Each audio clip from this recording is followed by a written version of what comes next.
Jerk! Let's go!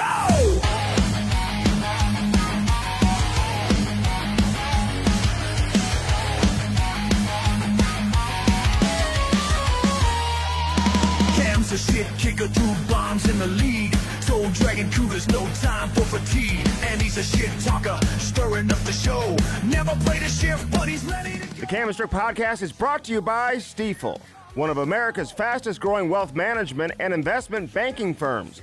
Rooted in St. Louis, where success meets success. Welcome into the Cam and Strick Podcast, baby. Presented by Stifel, episode number 401. Yank. Woo! 4th of July week, baby. Let's go. Whoa! God damn. You need to stay on your side of the table because I'm noticing on the YouTube, your hand is in my... Like, how big are your hands? They're big. Dude? Oh, my God. So, like... They need to see Andy more. This is God forbid if I block him. This is what they see. What am I doing? Am I going out? I don't know. Oh, because I'm reaching. Yes, and, like, I think so. They might like... Okay. There's Andy. There's not. There he is. There's not. Hamburger helper. Fuck. Oh, that's what it is. I got big old fucking hands, baby. Hamburger helper hands. Big hands. Woo, I am tired today, boy. Man. Cam's got to golf in 100-degree weather. Oh, I don't know. I think you need you need to call in. I mean, shit. If it wasn't at Belle Reve, but Belle Reve's nice, and they just redid it, and I kind of want to see it. So I don't care. I'll sweat my ass off. The I last don't thing they care. should have you do is golf in front of people. Ruin that course. In this type of heat. No. I don't ruin courses though. Yeah, you Listen, do. just because I'm not good doesn't mean I fucked the course up and I'm disrespectful to the course. I fucking can't be like that, dude. It's guys like you that actually do that now that I think about it. Ruin the and course? It's guys that are actually probably pretty good, but they have no respect for the course, and they don't replace the divots, they don't put the sand out there, they leave trash here and there. They don't Those are the they guys, don't comb the They sand. don't comb the sand. Those are the dipshits that you need to worry about. Just because I suck doesn't mean I'm going to tear the course up. Oh, okay. Know what I mean? Yeah. I'll lose a lot of balls. I mean, I get a lot. I might hit somebody with a fucking ball. I get a lot of divots. I'm not gonna lie. Yeah, you do. That's what you gotta just replace it. Like, But a lot of the best players in the world get divots. So. Yeah, but your ball goes 3 feet. When they hit it perfectly. And all of a sudden that divot goes, lands perfect. You can put that sumbitch right back. Like it Phil got scalped. Mickelson. Yeah. He's in a jam right now. You hearing about What's it? up with that? Yeah, he's been jammed up for a little bit. People hate him. I kind of like him. Yeah, but now he's like getting like he gives kids like his phone to drive around the course because his wife follows the GPS tracker on his phone. Just get divorced then. No. What? He loves her. Yeah. All right. Well, whatever. I mean, then stay with her. Like, does she love you? You know? He's a family man. If you can't just fucking... He's a family man. If your wife's really tracking you, they ain't good. They ain't good. I thought Kate was tracking me for a while. I think my wife tracks me. Like, I track her all the time. I bet you do. But, like, not in Let a me bad... guess where she's at. Fucking coffee shop. Not in a bad way. I like to make sure they got to where they're going. You got 3 kids, dude. That's a different story. I like to see if they're on their way home. Are they close to getting home? Are they close to getting where they're going? Andy, if I had 3 kids, they'd have all tracking devices on them, and I don't give a shit. So you know what I'm doing right now? No. I'm teaching Chloe how to drive. Oh, my God. Man, she got her permit. Do you put your phone down when you do that? You know, your kids reflect what you do in life. I know. So they're going to be like this. Stop that. Put your phone down when you're teaching her. That's all. Do as I say, not as I do, though. That's kind of part of like the thing. That's what you tell them. That's Andy in a nutshell. Maddie. I got pissed at Andy last week, though.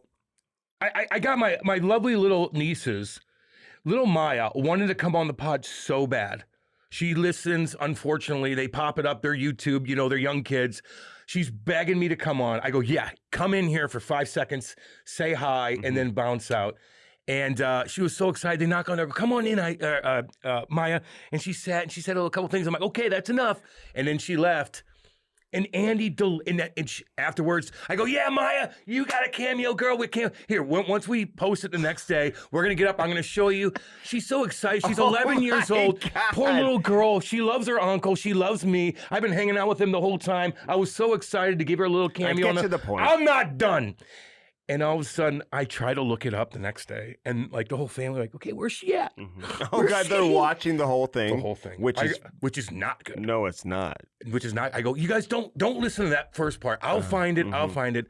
and I couldn't find it because Andy deleted it. Well, I don't. Why'd I don't you have. do I don't actually that? delete it. I told Maddie to delete it because Okay. I didn't think. First off, Maddie. I didn't have her sign a waiver. She's Poor under little 18, Maya. coming on the show. I didn't know that was planned. I mean, she like walked into the photo. We talk about a fucking Ty and Chloe, and if Ty came in here, I'd sit him down right here, like, "What's up, baby?"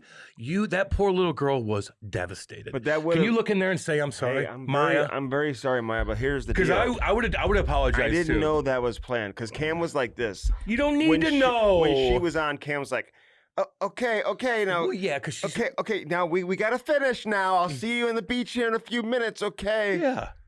So I Keep didn't think in. that was something you Wow, wanted. That's evil, kind of. Oh, God.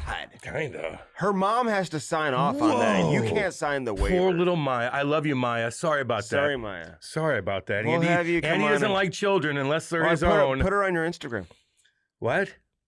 Do an Instagram story with her. Okay. Do that. Hey, what's the biggest story in the world right now? Probably. What's the biggest story in the world right now? Well, Sophie Cunningham, the way that she's pointing You at are. players. That's what Andy would pick. Sophie Cunningham pointing at somebody. Oh, and there's other stuff too. What's the biggest, scariest the fucking world, story going on? The World Cup. There's an earthquake that happened. Ding, ding, ding. 70,000 people are missing still. No way. 70,000. Not Where 7,000. was it again? Venezuela. It was a double earthquake. You know what that means? It wasn't just aftershocks. One got hit and then another one hit. Look at these videos. And the infrastructure in Venezuela is terrible. 70,000 people missing. We're thinking of everyone over Whoa! No, you're not. there. Yes, I am, dude. No, you're not. I am thinking of They people. wouldn't even let the U.S. come in. Now the U.S. is helping out. Like, holy shit. What do you mean they wouldn't let the U.S. I come don't in? know. They had some kind of blockade. There's this drama So going the on. U.S. wants to come in and help. Oh, yeah. We help everybody. We're first on the scene anywhere around the world. We spend trillions of dollars helping people fucking all the time. Yeah. We're number one. We go anywhere with anything happens like that. Then all the money gets funneled in, gets collected So in man, NGOs how and did the whatnot. earthquake? How does that even happen? I And explained there's no warning, No. right? You don't even know. Nope. I saw lots of video of it. It's People horrible. scrambling just to get Oy. to safety, but there is no safety. No, you got to get away from the buildings. So where do you go? Field, You know, it's interesting. scary. We don't need to get too much into it. I just wanted to bring that up. 70,000 people missing. When I was stuck in a tornado in Indiana one time, God. and my wife was like, "Get out of there! Go into a parking garage." I'm like, "No, we can't go in there. That's the worst place you want to be in case the parking garage It'll funnel. collapses." That's Yeah. a good. Wait. Yeah. The thing I would be worried about in a parking garage more than maybe that collapsing, because unless it's an EF5, that thing's probably going to be Dude, pretty it was stable. EF, like maybe even more than 5. See, that shows your ignorance. Which No, I'm, I mean, not even. I- I'm not going to cater to that. I'm not going to. You're setting. I you're know setting me up- no, EF5's the biggest. You're but setting it me was up, and I'm not going to take People it. died in that You're thing. setting me up, Don't but you I'm not remember- going to take it. That doesn't mean it's an EF5. It was not an EF5. It was probably an EF1. You can still die from an EF1. But a parking garage is Tell me interesting. about it. I've been through it.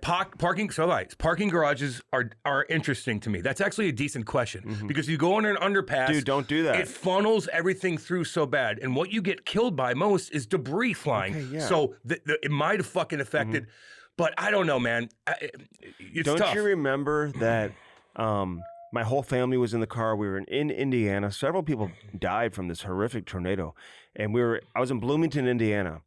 And so the parking garage didn't want to go into that. So I actually went under, which I probably shouldn't have done either, a ATM shelter because the hail was so big. And I was like, I got to protect my car. It's getting That's okay. pounded. And then Ty freaked out. He was very young at the time. He threw up all over Ivy's stuffed animal, her favorite stuffed animal, in the car. And it was like, oh, I my God, remember he threw this. up on Mau Mau. So it was remember like this. major disaster. And Laurie and I were like laughing so That's hard. comparable to the Venezuela situation.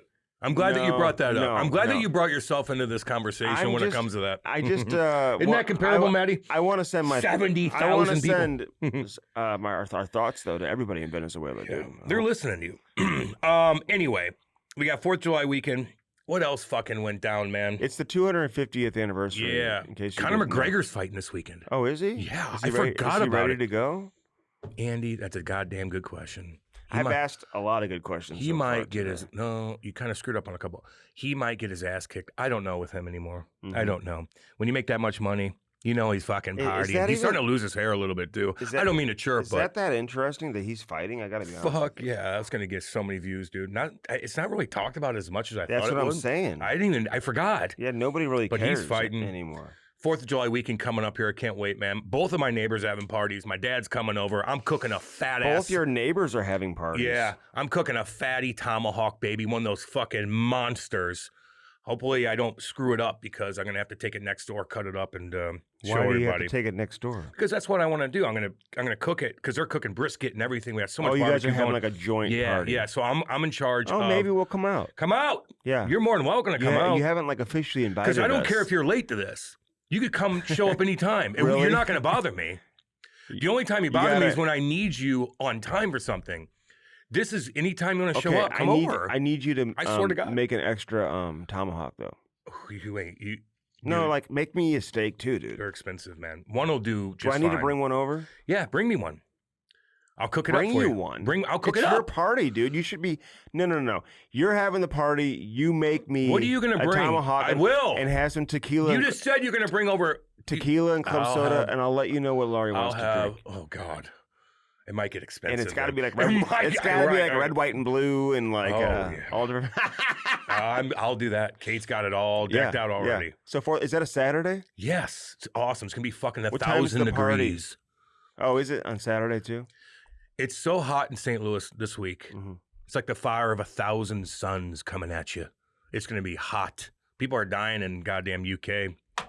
They still don't have AC over there, which is bizarro land. Really? They go through these heat waves. I don't understand. No, man. I love. You didn't know that? These soccer announcers are amazing. They're fucking. Are they go? Yeah, but it's not even that because that's a different guy. Like. He does more like Univision. I like him. Which he does the football on Univision. No. But no, I'm just saying, dude. And I'm gonna give you my top 5 rankings in just a few minutes. Oh, you're gonna do top 5 rankings? Yeah, because I got my top 5 World Cup rankings. They change weekly, but I've been watching so close. I know pretty much all the stars around the world right now, and the announcers are absolutely incredible. And the hosts, these women with their accents, are just—you talk about oysters. I'm getting a lot of messages about the oyster thing. Oh, I bet. But the only thing that would why'd you get horny when you saw them? Is that what you're trying to? What are you saying? The hosts. What are you saying? They get me riled up. They get me excited. So when you're watching the host, I just love you thought of oysters and getting horny. Yeah. Yeah. I'm just saying the accents, they just get me going. Yeah, there's some of them are goddamn sexy. And they are sexy. so talented. And the way they call the game and the color commentator chiming in, it's like they don't have any like real American announcers. Well, isn't women's soccer and men's soccer the same? Same? Yeah, but I do think the USA games have had an American announcer who does a phenomenal job. Landon Donovan's been doing a lot of the color commentating. He got a hair job. Yeah, I can tell. Remember he had a really bad one, and then I think he put this. Not like looking much better. Shave it. Landon, I love you, homie. I'm gonna say, we both have to team up and shave our heads, dude. He's very good, but they're all really. And then they bring on these like stoic European or Central American like color commentators during the intermission. And I'm like, dude, these guys, they're like, hey, he was on the pitch. And the way that he dominated the pitch today is unlike we've seen anything in football. Football. It is a football. The way he used his left foot and his right foot to dominate the pitch inside the box. Fuck that. And to attack the football. If there's a game, I'm watching it. Dude, I don't care if it's China and whoever. I don't think China's. I don't think they're in it. Iran or Egypt. Dude, I don't care. During Pride. What do you mean? They had like a little Pride event up in Seattle when Egypt and Iran were playing. What happens with Egypt and Iran during Pride Month? They don't like it. Messi's the most amazing athlete I've ever seen, really. Outside of a few others. And he's humble, dude. And he's cool. And he's still cool with his girl. He's not banging broads. He's just chill. Oh, you know that. I heard. You don't know. No, she is so hot. She makes me think of oysters too when they show her on the screen. When he's on his yacht with her. Oh my God. Yeah, but Ty tells me his son is an incredible football player too. You're right. I don't know if he's monogamous or not fully, but you've never heard one thing about him. There's a camera in front of him everywhere. Has he ever fucked up anytime? No. Has Messi ever fucked up? No. Said anything goofy? He's like Derek Jeter. He doesn't tweet shit. He doesn't do anything. No. He doesn't give your Say opinion. Anything controversial. Nothing like that. And he just has billions of dollars and just lives such an amazing life. and they think they're high school sweethearts. So does Holland from the Netherlands. The long, handsome. He looks like a hockey player. 6'5". He's cool as shit. I follow him on social media. I want to know if he's fun. a right shot. I would honestly get him playing defense. Get him on some skates. So the U. Listen, I think the U.S. is playing. Are they playing Bosnia? Or are they playing? They're playing. Dude, everyone's changed the name of their countries in recent years. Oh, they add on to the. I don't understand. It's Turkey. Turkey. It's Czechia, who's not in the tournament right now. Figure it out. But then, like, the DR Congo, like, there's all like lots of different. Hardcore. That's what's going on there? No. Senegal. Civil war. Really? For years. No one even talks about it. DR Congo. No one even fucking brings up. They don't care about the Congo. And not to mention slave labor, like you can't believe. Their back line is very impressive. The way they just defend and how fast they are. They don't allow you to get behind them. But the big thing is, I love all these Europeans coming out to the U.S. and are like, this is the fucking coolest country in the world. Like, we know. The Scots are saying that. Oh, my, the Brits, everybody. I follow all these cats now, man. They all love the Germans. They're all like, this is fucking unbelievable. You guys are so nice. Mm-hmm. Especially in the Midwest, man. They love it. They love it. That was a really cool thing, man. I just watched that all day. It keeps me happy, like, you know. Here in Hollywood, it's kind of like the hills of Nottingham. Not. Yeah. Nottingham. I love Nottingham, too. Shit, that was a beautiful little historic little town in the middle of England. Nottingham. Love you guys. What's up? But Andy was at the draft. So hold on. So my top 5 of my Stricky. Maddie, write this down so we can delete it. Stricky rankings. My top. First, and real quick though, Portugal, who obviously has Ronaldo, who had a great game 2 matches ago. Scored 2 goals in that game. They had a 0-0 draw, 0-0. I hate those. It was 0-0. I know, man, but you know these games have actually been pretty entertaining. What do you make of Ronaldo? Is he as clean as Messi? Yeah, I think so. I never hear. It looks like he's had some plastic surgery. He's a handsome feller. They got him one time when they revealed his statue he had, and they fucked it up on purpose. And his chin was long. And God. Who fucked it up on purpose? Like they did a skit. Oh. They're like, we're going to reveal your... Oh, really? You didn't see that? I think it was Jeremy Corgan. Did he play along with it? He had no idea. And he walks in like, we're going to reveal your statue in front of this stadium. And he's like excited. He's with his family. They have all these cameras and everything. And they reveal it. And he looks like a Mongol, like just his chin was all the way out here. His ass stuck out this far. And he's like, what the fuck is this? It was hilarious. From the 18-yard line in, he's dangerous. Yeah, he's got $1 billion, maybe more. No, from the 18 in. Yeah, okay. What? Andy was a soccer player in high school. You didn't hear about that too? Scored 10 goals in one game, like Kim Jong-un did when he was playing golf. 10 goddamn holes in one. That's how Andy creates his stories. But the most impressive goal I've seen in the tournament so far was off that set piece. Yeah. Stop it. To stop it now. We only have so much time. We got Jeremy Roenick coming on. There was a set piece. Come on. And everyone in the entire stadium, they call it an NFL arena. They can't believe the size of these NFL stadiums. Yeah. They're like, oh my God. Mm-hmm. They go home with the Rams and the Clippers. It's like, no, Chargers. The Clippers don't play there. Yep. But I mean, that's just amazing. I love the European announcers. I love when people love America. And I'm like, if you guys ever want to move here, come on in because you'll assimilate. Trump doesn't like that. No, he likes when people like America. You have to be a citizen. Well, we have 50 million illegal aliens coming in, taking over. Don't be trying to ICE will get them too. Good. Get them. If you're illegal, get them. But if you come over the right way, that's what you do. Andy doesn't understand that. So can we get a graphic to go up on the screen with my Stricky rankings? Can we get a graphic here, Maddie? Let's get in hockey. Okay. I've got Argentina, number 1. Okay. I've got France, number 2. I've got Brazil with Roenick. That guy, Roenick Jr., have you seen him? I don't know. I mean, the way that he attacks the ball inside the box, his ability, the timing is impeccable with these crosses and these corner kicks. So I got Brazil Brazil could win this. I've got the Netherlands at number 4 with Holland still just in terms of his ability to change the game at any moment. And then I'm going to go England at 5 with Harry Kane, who had a beautiful head ball in the 71st minute to get England on the board. They eventually won the game 2-0. So I'm gonna I'm going. So I just said I'm going to go Argentina, France, Netherlands, Portugal, Brazil. No. Shut up. No. I got to put my I got to do this for England, the fans. And I got Portugal just on the outside. I love all you guys. I'm sorry about him. Portugal just on the outside. He's got to listen. Do this on your own fucking show. Do it on your own show. On what show? Hockey Sense? On Hockey Sense. The other hockey podcast he does. Do it on there where you could talk the whole. You could go for 5 hours if you want. I do. Not 5 hours. Andy loves to talk. He loves to talk. He doesn't like anybody else around him. You do that. You give your top 10. Give your top 1,000. So give a million. I've got Brazil. I've got Portugal just outside my top 5, with Brazil taking the number 5 spot, England at 4, and Netherlands at 3, France at 2, and then the number 1 seed right now in the Strictly rankings is Argentina, led by Lionel Messi. Do you see his hair when he was 18? They showed highlights of the first time he ever came into a World Cup match. Child. You look like a lot of those guys that got drafted. He's wearing in the like a jersey over a jersey. He might have been 17. There's a 17-year-old. He's got a lot of tattoos. There's a couple 17-year-olds playing, dude. Are there? Yeah. Which countries?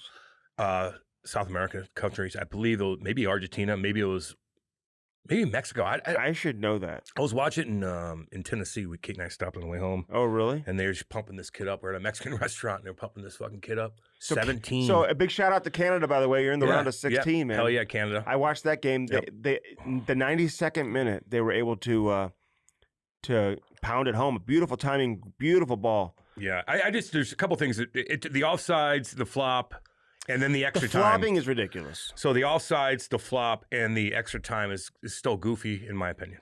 But I've been watching, so I don't want to chirp too much. I'm just really into it. Yeah, because you're representing your country. Chloe had a game yesterday in the Heat, and I'm watching. I'm going to delete that. No, I'm going to delete any Chloe talk. No, she had a game yesterday. Scored a beautiful not. goal. I would not ever do Scored that. a beautiful goal yesterday. I root for Chloe, dude.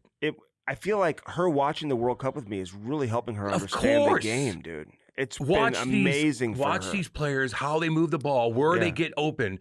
Boom, boom, boom. I want the World Cup in the U.S., in North America. I want it here every 4 years because I feel like it's never been as big. I've never watched it like I have this year. People were chirping that it was going to be 73 different games in U.S., and they're like, Trump's going to fuck this whole thing. It's been pretty goddamn successful. Has he been to a match yet? No.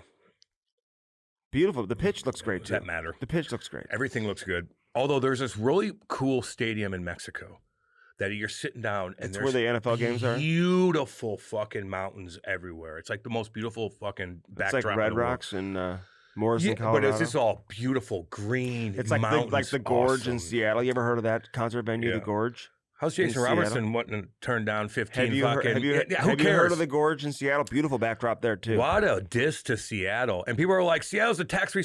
Okay, they might implement a 10% tax if you make over $1 million. And I think it's every fucking million they tack on that 10%. Mm-hmm. That is the biggest turnoff ever. Now, is that going to get implemented? I don't know. But that's what I've been reading. So that's a turnoff in itself. Yeah, but here's the turnoff. It's the team is not in a situation where they're ready to win right now. He wants to stay in Dallas. I don't know if that's going to happen. 15. Problem is, he wasn't old enough when he did his deal to negotiate a no trade clause or a no move clause, so he has no trade protection. They can move him anywhere, but based on what it's going to take to get him, I would think that a team would want to know that they can sign him if you're going to trade for him. But 15. I think it's easy to turn down $15 million a year. And I listen, everyone's making a big deal out of it. It is shocking when you see it. But I think it's easier to do that when you know that you will get it somewhere else and you're going to get it. Now, 15? The challenge for him, though, is to go, if he were to take a trade somewhere and, or people are talking about going to arbitration and all this type of stuff and like doing a 1-year deal and walking up to free agency. There's no way the team would ever allow that. I guess he could take the team to arbitration and whatnot. But I think there is a risk for Jason Robertson. Then the risk is too high for him to go into next season without an extension. You get hurt or something bad happens, you have a bad year or whatever. You got to sign. You have to sign this offseason. He can't take this into next year or just bank on scoring 45 goals again next season and then go get your big ticket in free agency. Especially after he's got to sign now. Yeah. And listen, teams know what the cost is. Do you love him as a player? Do you like him as a player? What do you think? That's a really good question. That's my third one. He doesn't turn me on like when Andy watches soccer when there's females up on the panel, but he does put up. They're I know. They're You don't have to tell me. Different. You don't have to tell me because I know. Anyway, doesn't matter. We love everybody. Jason Robert, yeah, he's a damn good player. You look at his points. He's a big guy. He scored a lot of points in the playoffs. Like he's played in the playoffs a lot, so he's got a lot of experience. But is he a killer? Is he a killer? Like even if you compare him to Kirill, like yeah, Kirill gets banged up, man, like he does. But that motherfucker goes and he goes and he goes and he goes. Like Jason Robertson, you watch him, like, damn, he'll make a play. Mm-hmm. Then the next shift, he's kind of like this. Like he's got so much skill, and that's why he puts up the points. But he doesn't have that killer in him, and I think that turns off people. If that makes sense, a little bit. I guess, yeah. I mean, what's your take? What's your take? And like, there's a reason why he didn't make the U.S. team too. Like that was what's your take on weird. Him? I don't know. He scores a shit ton of goals, man. I'd take him. That's why he wants 15. $15 million sounds like a crazy number right now, but it's not going to be that crazy when you see all these guys signing for 15, 16, 17, 14, whatever it is. They're all going to sign. He turned down St. Louis, dude. But all these dudes right now, and I'm not putting him in the same category, but all of them, like Werenski, Quinn Hughes, Larkin, it says, I want to win. Yeah, well, no okay, shit. Well, what are you doing to win? What do you know about winning? Nothing. Show me you can. Well, what do you? And I know you won. And I know you won the gold medal. Okay, that's a winner. I know you won the gold. It's a winner. There was a handful of guys that. But on the other hand, winning the Stanley Cup's completely different. It is. Sorry. It is. Like so is. it's like I know you won. I want to win. Everybody wants. It's hell on earth. Does it bother you that all these Americans are wanting out? Hellebuck, they all want out. Out. They want out. I want that Werenski. What do you think? If I'm a team, oh God. There's no way to just sit here and say this is just circumstantial and it's like everyone's on their own program. Mm-hmm. This was obviously pre-designed and something that all these guys talked about probably while they were together. And they were all like, "Fuck, I'm stuck here, I'm stuck there, blah blah. I'm getting out." Yep. Where I'm asking for a trade. So it'll be interesting to see how it plays out. Columbus, I can almost understand with Werenski. I said that several weeks ago on the show, by the way. Watch for Werenski to be next. I could see Roman Josi eventually asking to get out. I mentioned Matthews and McDavid, obviously. Larkin, I didn't really necessarily see that one coming, but I had someone talk the other day. But I can understand it. I know. You know who I love it when I hear him talk? I know. Well, he's a smart, stoic. I don't love his press conferences. Okay, then what? You know whose I do? I've never really heard him talk as much as I have the last week. Izzy? No. Somebody else. In the Detroit? No. Ooh. And I'm like, damn, I could just listen to this guy talk. Who's been talking a lot? And I want to read something. Read it and I'll try to figure it out. What he said about Valery Nichushkin was just amazing. Oh, Sakic. Yes. Yeah. No, you're right on that. I'm like, my bad. This guy's cool as fuck. Fuck, I haven't seen him talk either. All of a sudden, I look on YouTube. He's got boom, boom. And everything that comes from the heart, and he's just got so much like. Good call on that. He's just chill and confident. Yeah. Well, yeah. He's got like that Gretzky vibe to him, almost like I'm just gonna say the most perfect, eloquent thing, and just without being fake. Yeah. And without being dramatic, and without being a jerk. So respectful, so nice. He's the ultimate. Calm. He's the ultimate. One of them, The Blues could have had him back in the day, too. The Blues could have drafted him back in the day. He's talking about what an amazing human being Valery Nichushkin is and everything that he's overcome and he's been through and how much he's changed and where he's at today in his life. It was just from the heart. And I just really appreciated what he said. I get that. No, I get that, too. I agree with you, man, because I listened to his press conference, too. And I'm like, oh, hey, Joe. Shit, what's up? Like, where you been, boy? Like, god dang. Like, you can just tell he'd rather be everywhere, anywhere, but where he's at that moment. Like, you know what I'm saying? Yeah. But he gives everyone the time. And I like his answers and how he's talking. I know. I agree. No, I get you on that. What do you think about the draft? What do you want to start with the draft? Who made, San Jose. All right, let me just read you what Joe said. Okay.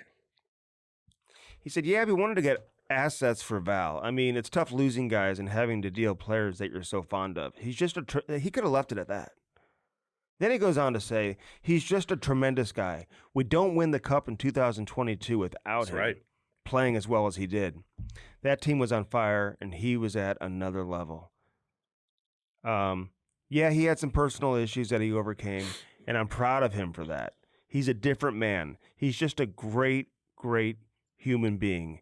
It was a tough phone call to make to Val for the great things he's done for our organization. Oh, see, that's Joe. Joe. I'd bleed for you, man. That's all I want. I don't hear Kelly McCrimmon saying that. Oh. Kelly's like, we had to do what we had to do. We had to trade Dorofeyev because of our cap situation. So we had to move on from him to become cap compliant. I respect that too. I know. Dorofeyev got paid. Yeah, he did. New York, what up? You respect what? I respect both. I feel like Vegas. I respect both. Vegas is the only market in the league, in my opinion, that can truly get away with operating the way that they operate. If teams try to emulate what they're doing, they're gonna lose their fan base. Yeah. Well, you do what's in front of you. This fan base in Vegas, they don't have any real history to go on. So they're just like, we just want to win. We don't care who's here and who's not here. Win. They just know the program and how it goes. So they just interchange guys. Guys leave, guys come, guys leave again. They don't know any different. They don't know any different. And if any other team, maybe in a mid-market team, try to act like that or present themselves the way that Kelly does, it's not going to work. But it does work in Vegas. It works so there. I respect Only there. that. Yeah. Lou did his thing too, right? Like he was a different breed when it came, and that was the Devils. He made There some were plays. guys He in did this. New He did Jersey that. that stayed forever. And I know, the but core group stayed together. My point was he was different the way he operated too. Lou was. With some And contract stuff and whatever, but Yeah, the core and- group was pretty much there. Well, they hit a pretty good core group, Yeah, they did. and well, they got rid of Niedermeyer. Vegas He had is- to, I you know. know, there's a lot that came in and out. There man, was. with Lou, and he didn't offer contracts to some people that maybe he should Did have. they Or win? he did this. They didn't win a cup without Niedermeyer, though, did they? He was there for 95. Yeah, he was 3. He was there for all of it. Yep. Yes, he You know? was. So And I he know was they a big got part back of all to of a it. final. Did they get back to another Yoink. final and lose before 2012 or no? No, but they lost to Colorado in 2001. Mm-hmm. So they were there a lot, man. They were there a lot. And in 2012, we lost to Kings, which is god awful. Free agency's about to start. You know, one of the most interesting free agents out there, and there's not many, to be honest. I know. You're right. There's just not many. But Sergei Bobrovsky, I don't get what you're Dylan. doing. Like, I know you look at Brad Marchand, he got a long-term deal at a similar age, and you see Aaron Ekblad signing a long-term deal, and whatever. But I don't know why you'd want to leave Florida. And I was talking to somebody who knows him, and they were like, well, then you don't know Bobrovsky very well, like, meaning like he doesn't look at it like that. Because the way I would look at it, like, you got the best team in the league, you're wearing flip-flops and going to the rink on a golf cart, and you got the best team, like I said. If he wins 1 or 2 more cups, Cam, he honestly will go down as one of the greatest goaltenders ever. I know. When you look at his 2 Vezinas, the dynasty that they could potentially create with Florida, like I don't understand why he'd want to walk away from that. And his teammates have always raved about him, man. He works as hard as any goaltender in the league. Skinny little What guy. he does to get himself ready to perform at the highest level is very, very impressive. But he is getting a little bit older. I don't know. I keep hearing Stuart Skinner may end up in Florida. Wait a second, though. What did he say? You don't know Sergei Bobrovsky. Like, what did he say after that? Like he's Like, what do you mean? He So does- he- tell me about him. Did you not follow up, or were you I looking did, on your phone? No, I did follow up. Well, what do you say? He doesn't look at it like he's not. Well, how he's does he not look at thinking it? about what's best for the Panthers or he wants to get paid and he wants to. Yeah, but wouldn't that be the best for him too, to keep winning? It's not about that for him apparently. Okay, so if it's not best for the Panthers and not best for him, then who's it best for? He wants the longest contract and the most money. And, you know, this guy, Paul Theophanis, who represents him, man, you just see a lot of the situation going on with certain guys. I just wish they got better advice. Like, Well, I think they know what's the he Caps- going to do? He's going to go end up in, like, Toronto or something like that and go play there? Jersey. Like, I just don't get it. Why? And he's coming off a big-time contract where he just made a shit ton of money. Who else needs a goalie? Who else needs a goalie? I'd have to really go through it. I know. I'm trying to think. Oh, Buffalo? They don't really need one, but they're talking Well, they about got 3 of Hellebuck, them. Yeah, They got 3 of them. yeah. They can move one. You know, they didn't perform like they Yeah. should have, I guess, in the playoffs. I listen to all Yarmo's stuff too. He's listen so to him. good. He's so eloquent. They got Yeah. some things going Yarmo on, man. doesn't give a He don't fuck. give a fuck. I mean, dude, he comes Good. in. I like that. Yeah. So there's a lot. But There's a lot of stuff. Bobrovsky, I hear Stuart Skinner may be the guy to replace him if he doesn't resign. My guess tells me that he's going to end up back in Florida. I hope so. I hope so too. But you just never know. Maybe he's going to be a late sign. Like, what are you, Sergey? Come on, wake up, buddy. Imagine They're going to that pay team. to sign a 2 or 3 year deal. And I know it's not the 6-year deal that you want or whatever. I get it. But sign a 2 or 3 year deal, win another cup or two, and go down as one of the greatest goalies. Mount Rushmore of goalies in NHL history. That's exactly right, and that's probably the best thing for you. You know what I mean? Your reputation to everything. The way people are going to evaluate you after hockey. You stuck with them. That unbelievable team that they put together. Yeah. I don't know. You put Stuart Skinner in that process. Ooh boy, I don't know, man.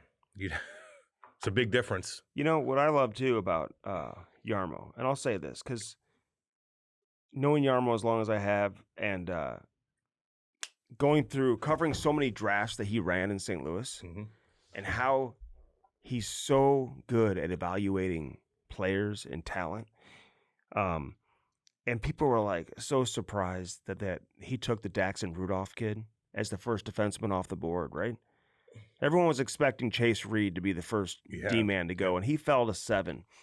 But it's just why these guys, when you run an NHL team and you're running an NHL draft, there's so much more that goes into just watching highlights, And so when you look at the mock drafts on whether it's the Athletic or NHL.com or any of these other publications, and these guys all do a great job.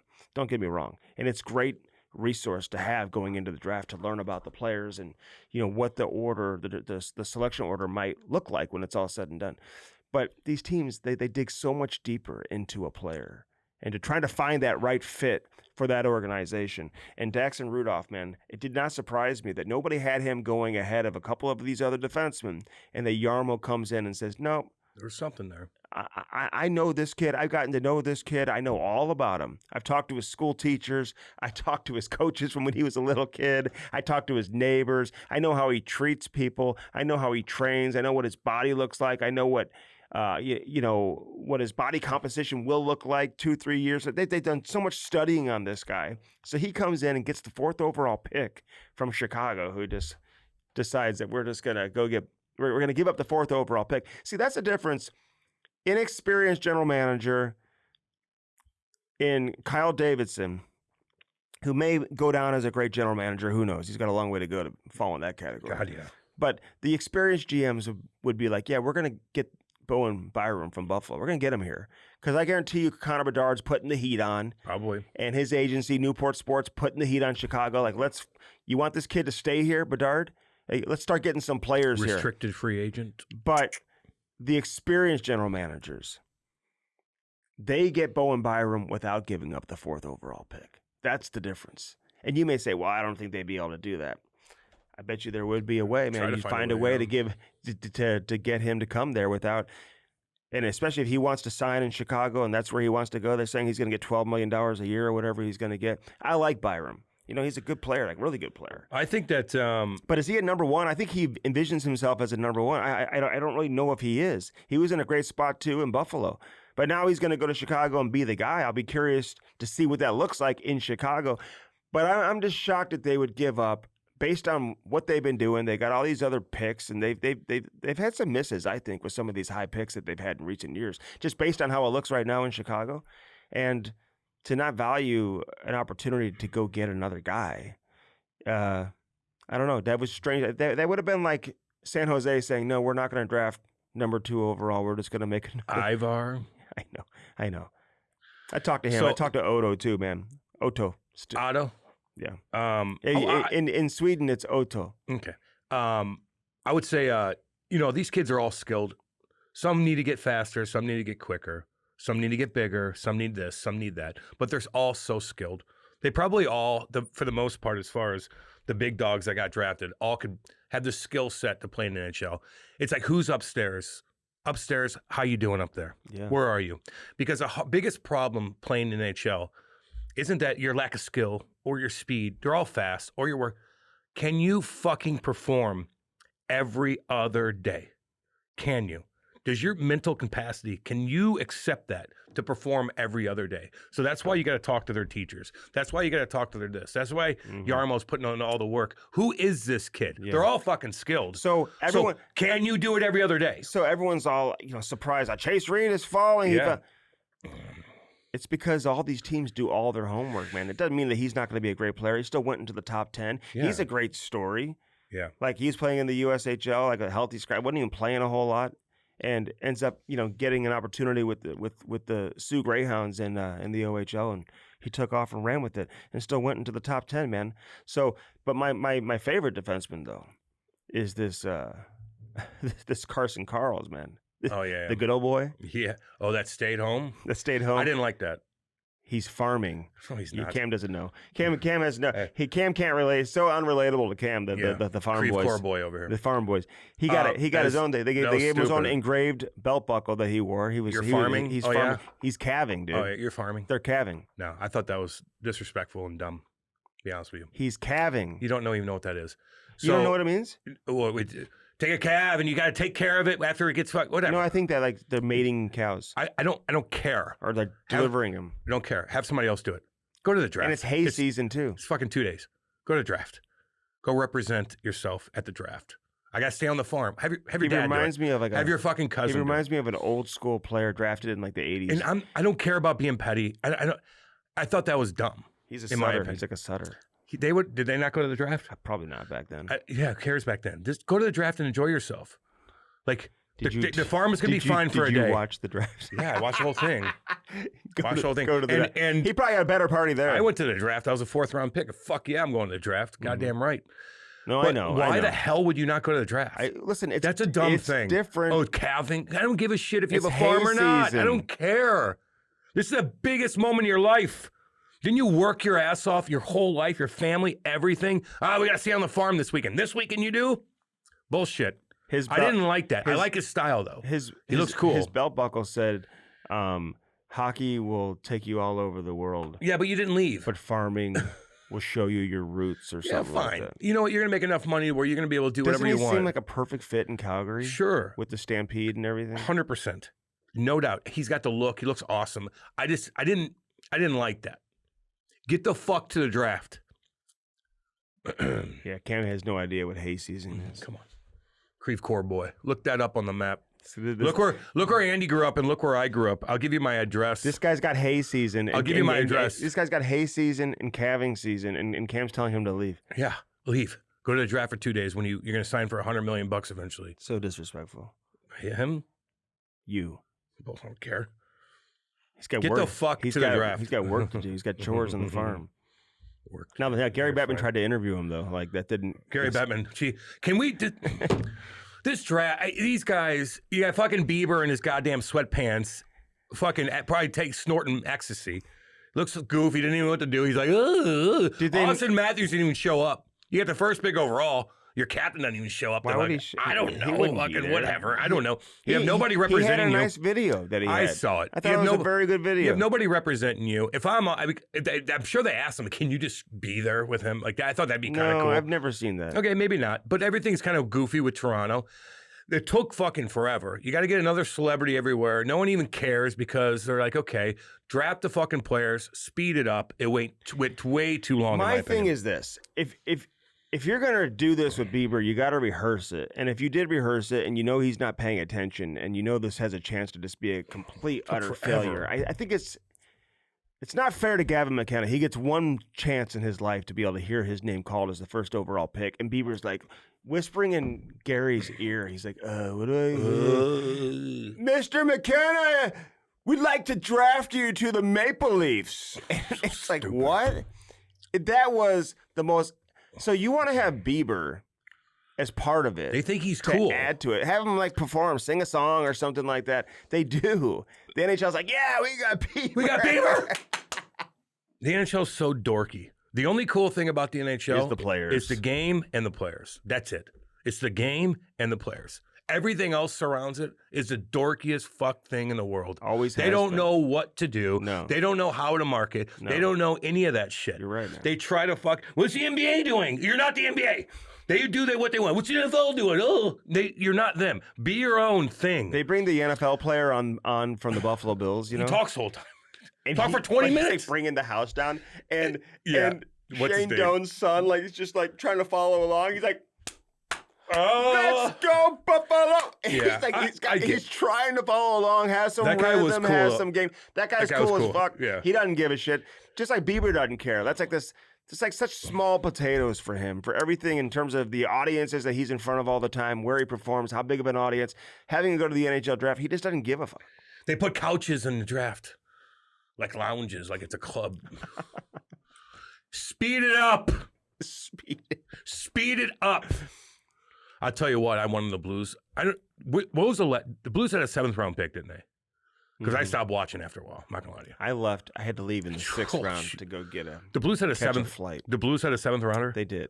You know who I wanted them to pick?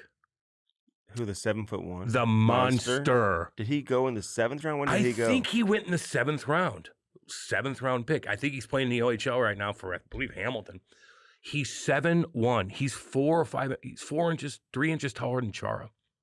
They showed a couple of highlights of him. Like all you gotta do is step one way and put your stick on puck. If somebody teaches you how to do that, like you're gonna shut down everybody. That would be a cool kind of like a lot. Like, come on in training camp. Like that'd everybody be would be cool. like, Oh, what yeah, the fuck market is the hell it? out of that Market kid. the shit out of him, I you know. know.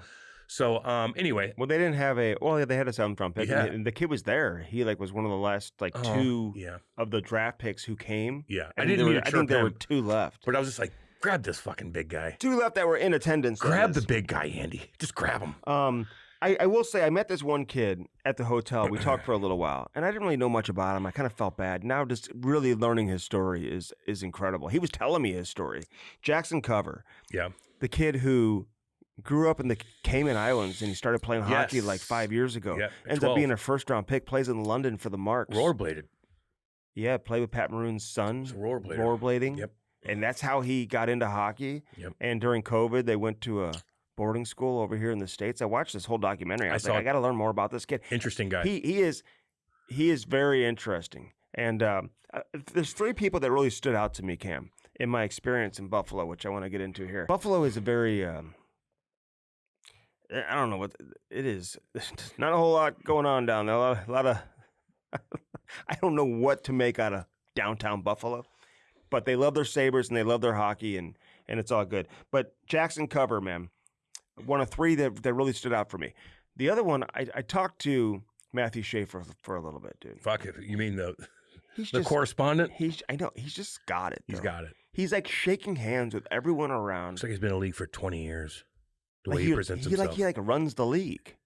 Well, he's That's how going he to. acts. He's going to. He's just so comfortable. His Hey, how dad's you down doing? there? So tell me how you feel. But like, I'm like, Yeah, wow.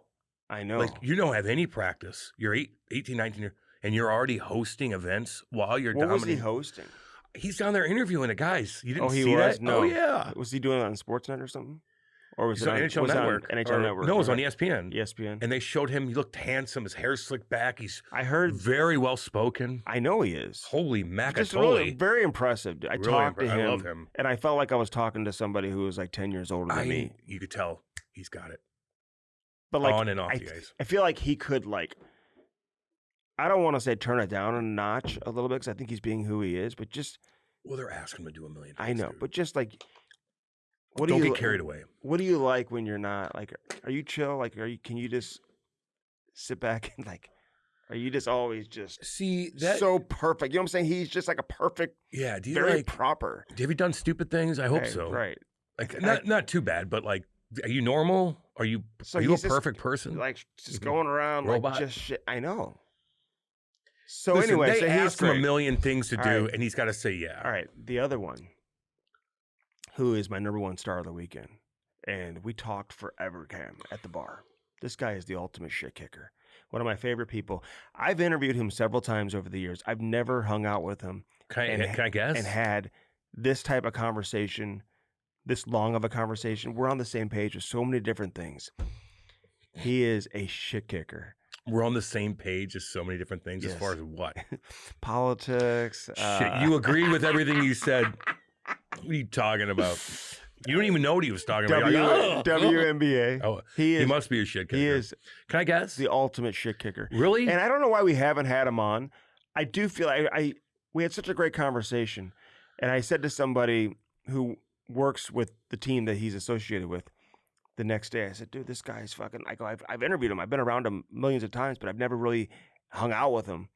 I go, I need to get him on the pod. And he was like, I don't know if he would deliver the same, like, you know. Can I guess who he is? Would I know? Like, He might be a little more reserved on the pod. He doesn't like to do a lot of those type of things. how old is he? 80. Oh, fuck. Okay. I think he's 80. The ultimate. The ultimate. Number one star. Did he play for the Flyers? No. Who did he play for? The Flames. Hunter? No. Whoa. Whoa. This 80 years old? guy's the 'Cause coolest. Hunter's not 80. Let me double check his age. 80 years old. Okay. This guy's one of the top 5 people I've Toughest ever guys? met in hockey. Toughest guys? Like I tough think he heavyweight? was- no. But Well, he was you tough. said he's one of the toughest guys. He I is. was thinking like, Dude, I pat him on the back. Dude, Yeah, his but- muscles are like popping out of his ears. yeah, was he a fighter? No. I mean, everybody fought in his era. You know what I mean. No. Don't play dumb. Was he like Tony Twist or something? No. Well, is he a fucking shit kicker? Like you said, he was the ultimate shit. I'm like, oh The, god, is the it answer is no. Dave Brown? I'm like, He whoa. never had a 100 penalty minute okay. season. And he played for is he a cup winner there? He's like Is he a cup winner? scored 500 goals, over 1,000 And points. he's 80 years old? Let me see how old he is. Jeez, I don't know. I'm not going to get this one then. He's 73. Sorry, Who is it? Who is it? which is interesting. I don't mean to age you, How about you tell but us who the fuck he is? I asked how old he was to somebody. Playfield. No, I asked how old he was to somebody, and they said, how old is he? They asked the guy next to him. Well, I'd say 80, 82. I go, I was going to say like 69, 70. He's 73, so I wasn't far off. I didn't feel like I was talking to an 80-something-year-old. Lanny McDonald. Oh, Lanny. He is cool as shit, Yeah. Cam. You would love this guy. Yeah, I bet I would. All the old school cats love him. Dude, That's why he is where is- he is, in charge of the Hall of Fame and all that stuff. He like hunts bears in Montana dude. and shit. Okay, now I get what you're saying. He is a fucking shit kicker. He's a shit He's a kicker. goddamn cowboy like Johnny Cowboy Winsick and the shit- boys. Oh, yes. You're 100% I put all those right. guys in the Yeah. same shit kicking Yeah. category. Yeah. We love you guys. Yes. Lanny love Lanny. McDonald, baby. Lanny McDonald. That's people respect the shit out of him, dude. He went through he got traded to the Rockies, and then all of a sudden he went to the. Do you know he like died a few years ago at like an airport or something? Okay, you see, when you say stupid things like that, he did. Obviously, he's not dead, but he must have had No, something he like that died happened. and they like revived him. A heart attack? Something. Resuscitation. They had to resuscitate him. Yeah. Well, what do you mean? Like heart attack, probably? I don't know what else. I will would be. share one thing. I said, Lanny, we were talking. This is probably 20, 25 minutes in. Big Lanny.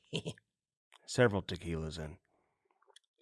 And he likes to throw them back and just have a good time. Oh, but you he's- probably bugged the shit out of him. No. Cam, Maddie, you know. Maddie knows what's up. I said, I got to tell you one thing. What? I go, I don't like your guys' forever flame thing you have going on over there in Calgary. I go, I think it's fucking disrespectful to some of the all-time greats in Calgary that they don't have their number retired. The Joe Newendykes, the Al McInneses, they're forever aflame. I go, that is so stupid. And I go, Jerome McGinley deserves it. Mike Vernon, sure, deserves it. But Al McInnes, Al McInnes, statistically, his greatest years were with Calgary. He had great years with St. Louis, won a Norris with St. Louis, won a Stanley Cup, won a Conn Smythe with Calgary. And the fact that his number isn't retired in Calgary is always rubbing the wrong way. Forever aflame. Forever aflame. No. And I don't know what I should say publicly because I don't want to get it, but he heard me exactly what I said. And I didn't hold back, and he was in 100% agreement with me. Yeah, all right. I get that. I do.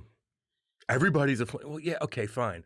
But there's Forever aflame. listen, there's different For your listen, greatest players ever. like in life, there's different categories. Retire Like, right? his number. Al McInnes, Yeah. his number's Who not else retired. who else is a monster flame? Who are the top biggest flames in Flames history? I would Iginla, say- Al. Iginla, Al, Lanny for sure. Who else? I would say Vernon's got to be up there. Who else? It's kind of hard. I mean, I'm thinking of some guys. Who am I missing? Because I feel like a lot of guys came and gone. And, yeah.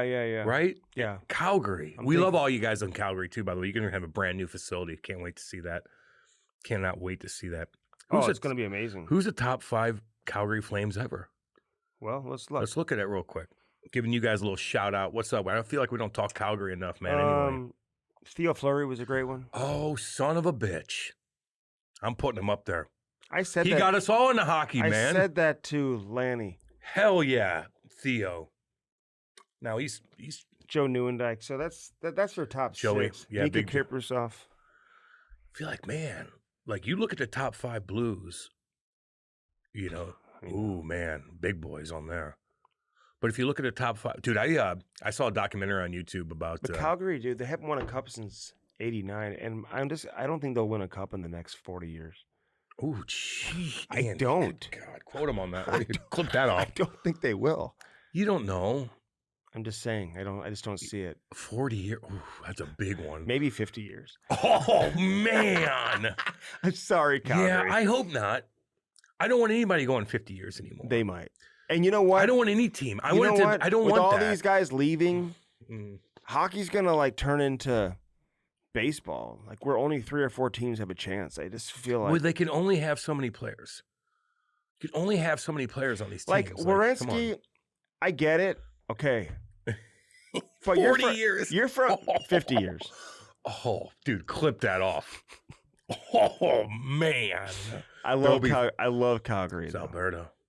Shit kicker. And now they got, fucking big Stevie Mac's gonna be fucking and talking to you soon. And they've got big Carson Carls too. They got shit kickers up there. Carson Carls is a You're shit pissing kicker. off the shit kickers that we love. Don't do that.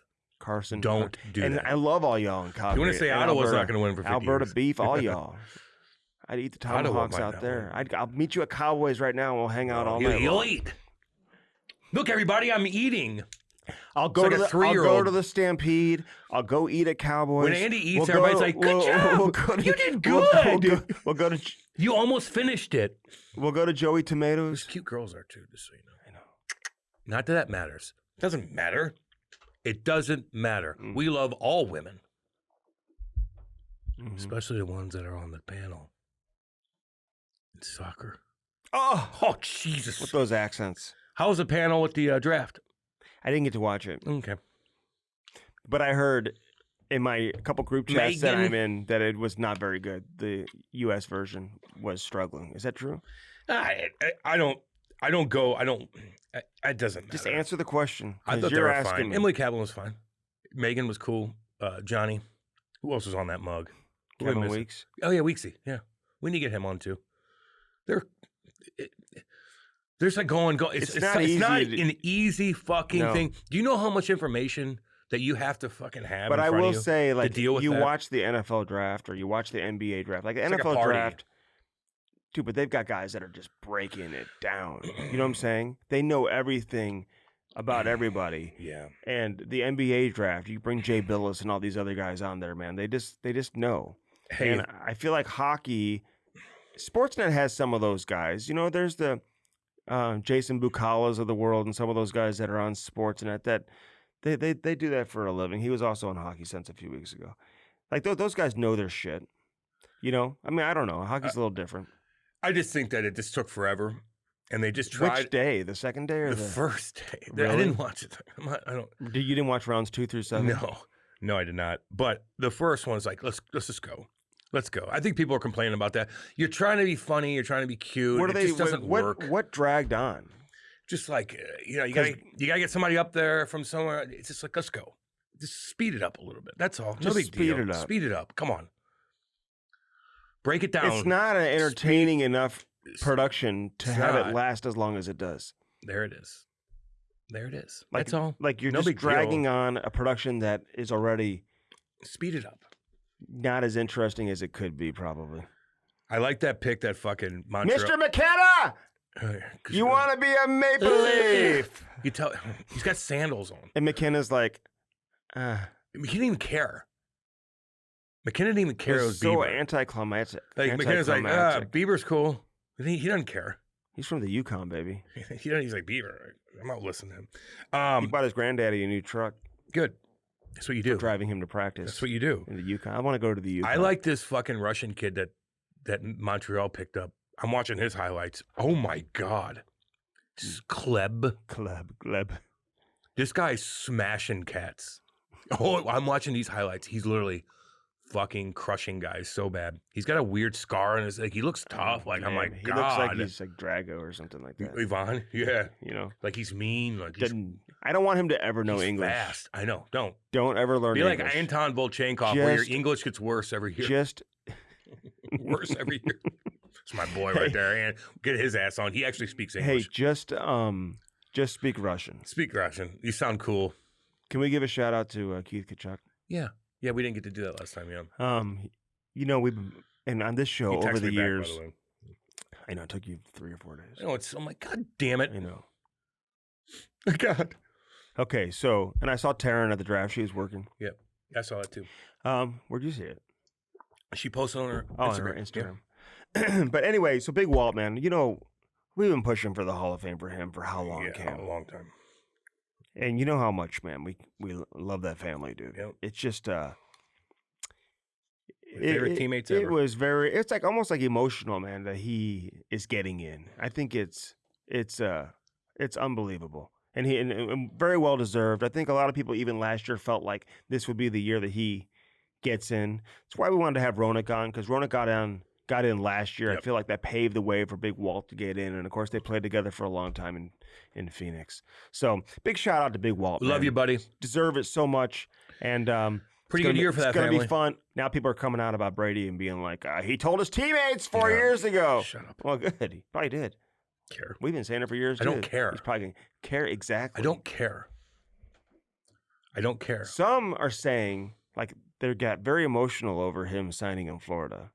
If you saw some of these, like, podcasters up in Canada and stuff like that, they're saying that Canada should never and no longer have an American captain.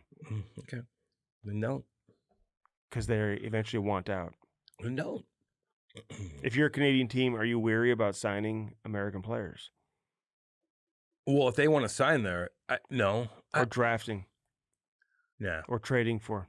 No, you can't be like, he's American, I can't do it. But no, he'll get, everybody's different. You know what I mean? Mm-hmm. And every market's different. And dude, things could sway a different way and stuff like that. Let me say this about Brady. Brady gave that organization like 8 or 9 years of everything he had. I know. That's a long time. It's a long time. That's why I brought up the question that he's going to get his name in the rafters. I don't know. He might. I don't know. He did? Remember I asked you that last week? I know it was early. Not anymore. No. I thought about that. I think when you leave like that, I don't think you. Yeah, I get it. Get your name in the I agree. rafters. That's why I brought it up, because I'm like, ooh, no. He did do a lot. But although Petro, they think he's going to get his name in the rafters here in St. Louis. He won. Okay, that's the difference. No, he won. And if you watch that fucking all 4 rounds of 2019, Petro was unbelievable. So I had a tweet. Unbelievable. And I went back and read it. It was so bad, and it made no sense. I was like doing like a voice tweet, which I don't do very. I was driving, and of course you were. It made like no sense, and everyone was like, "What does this even say?" But because I had said on Colby Cohen and Johnny Lazarus podcast that morning, which I had said on here several times, that I had heard that Petro was like looking to maybe make a comeback. He actually even told some people he was like 100% or something. And but then when I was done with the podcast, I reached out to somebody else to really look into it, and they said no, he's not going to try to come back and play. So he is not going to try to come back and play. But there was some talk. You did sound like it. He kind of was thinking about it. That's what I was told by multiple people. I think he maybe had said that to a few people too. I think he's chilling. He looked great the other night when he did the thing. But I don't think like some people, you feel like they really miss it and they have to play. Like, I don't think he's there. It's not him. No. I think he's all good, man. He won twice, dude. Like, it's like your body's worn out. You got children that have things going on. You got money. What do you want to do? Go do whatever you want. Shit, you might be a GM. I don't know. Fuck, he might be. I don't think he's one of these. He just has to have hockey. No, I to think be happy. He's probably just happy. What do you think of? Oh fuck! Like the Babcock thing too. Like we didn't get to talk about that either. We kind of knew that was in the mix, but then once it happened, I still was like, whoa, they really did His it. press conference was terrible. Oh, that was him, man. I listened to that whole thing. He tried to fight me one He's time. like I know. He would have kicked her ass. And like people, He's like, my wife said, just get out of here. he threw his wife under the bus. Just get out of here. Which somebody told me that's probably true because she kind of runs the show a little bit. But then he said we weren't. Well, he kind of listen. I thought he threw Yarmo and JD under the bus too. Yeah, a little bit. When he said, once I knew I wasn't aligned with the staff, and I wasn't on the same page with the staff. He's not talking about his assistant coaches. He's talking about management. Yeah. And then he said, my wife called me and said, we got to get out of here. Because why would We're you? getting out of there. You think the head coach is like, I'm not in line with my assistant coaches? No, No. they need to be in line with you. Yeah, because he you're doesn't in care. charge of them. You get rid of them if they're not in line with you. You Exactly. find new assistants. Exactly, like that. But I do think maybe the situation was a little blown out of proportion. And we probably Maybe. contributed to that because you Maybe. just catch on to the vibe of the whole story. But like some of the veteran guys are like, whatever, I don't know. So he, Here, you look know, at my phone. Oh, like, whatever. well, I don't think he did that to them. I think he did Yeah. it to like, what was it like? Talked about like Fantilli and some of these guys. Yeah. And so it just caught like wildfire and went kind of crazy. But, they hired him and then they kind of canceled him at the same time. Yeah. If it wasn't that they Columbus looking back, they should have just been like, they tried to put the fire out and then it just got too big. And that's what I mean. Columbus they're just a goofy organization. One of the worst. One of the worst in professional unfortunately. sports. Unfortunately. I know. I hear they're getting a new plane though. I hear they have some travel Okay. issues maybe, and so like there's some stuff that they're See, like that they're doing. Yeah, and on that too. Like your plane's not up to date. These planes need to have 3 different sections, dude, and Yeah. the guys need to be taken care of. You think they're one of the worst organizations? As far as winning and popularity Yeah. to probably revenue to History. like yeah, one of them. But they have great neighborhoods and Oh, Columbus is beautiful. yeah, Fucking right, it is. great golf courses. Yes, it's a beautiful, beautiful town. That would be on my no trade list. Can I give you Stricky's no trade list? Yeah, How many teams? I like how you talk in third person. That makes you cooler. How many teams do I get? 10. 10 teams? 10 teams go. Go. Okay, Ottawa. Go. Clip all this off, by the way. Go. Ottawa number 1, go. And this doesn't mean it's not. Just go. No. Just go. right. Stop backpedaling. Okay. Stop it. Listen. Own up to it. In no Own up in to no it. particular Fine. order. I live Go. in St. Louis. It's all good. I get it. Go. Great place to play, though. I'll tell you that. Just shooting at the soccer field last night, but go ahead. Oh my god. Is everybody okay? 'Cause, They had to hide in the bathroom. like on the pitch? It was City 2, and it was shooting outside the fucking thing. Everybody heard it in beautiful Energizer Park, Yeah, and they all had to like go to the bathroom and hide. on the pitch. What?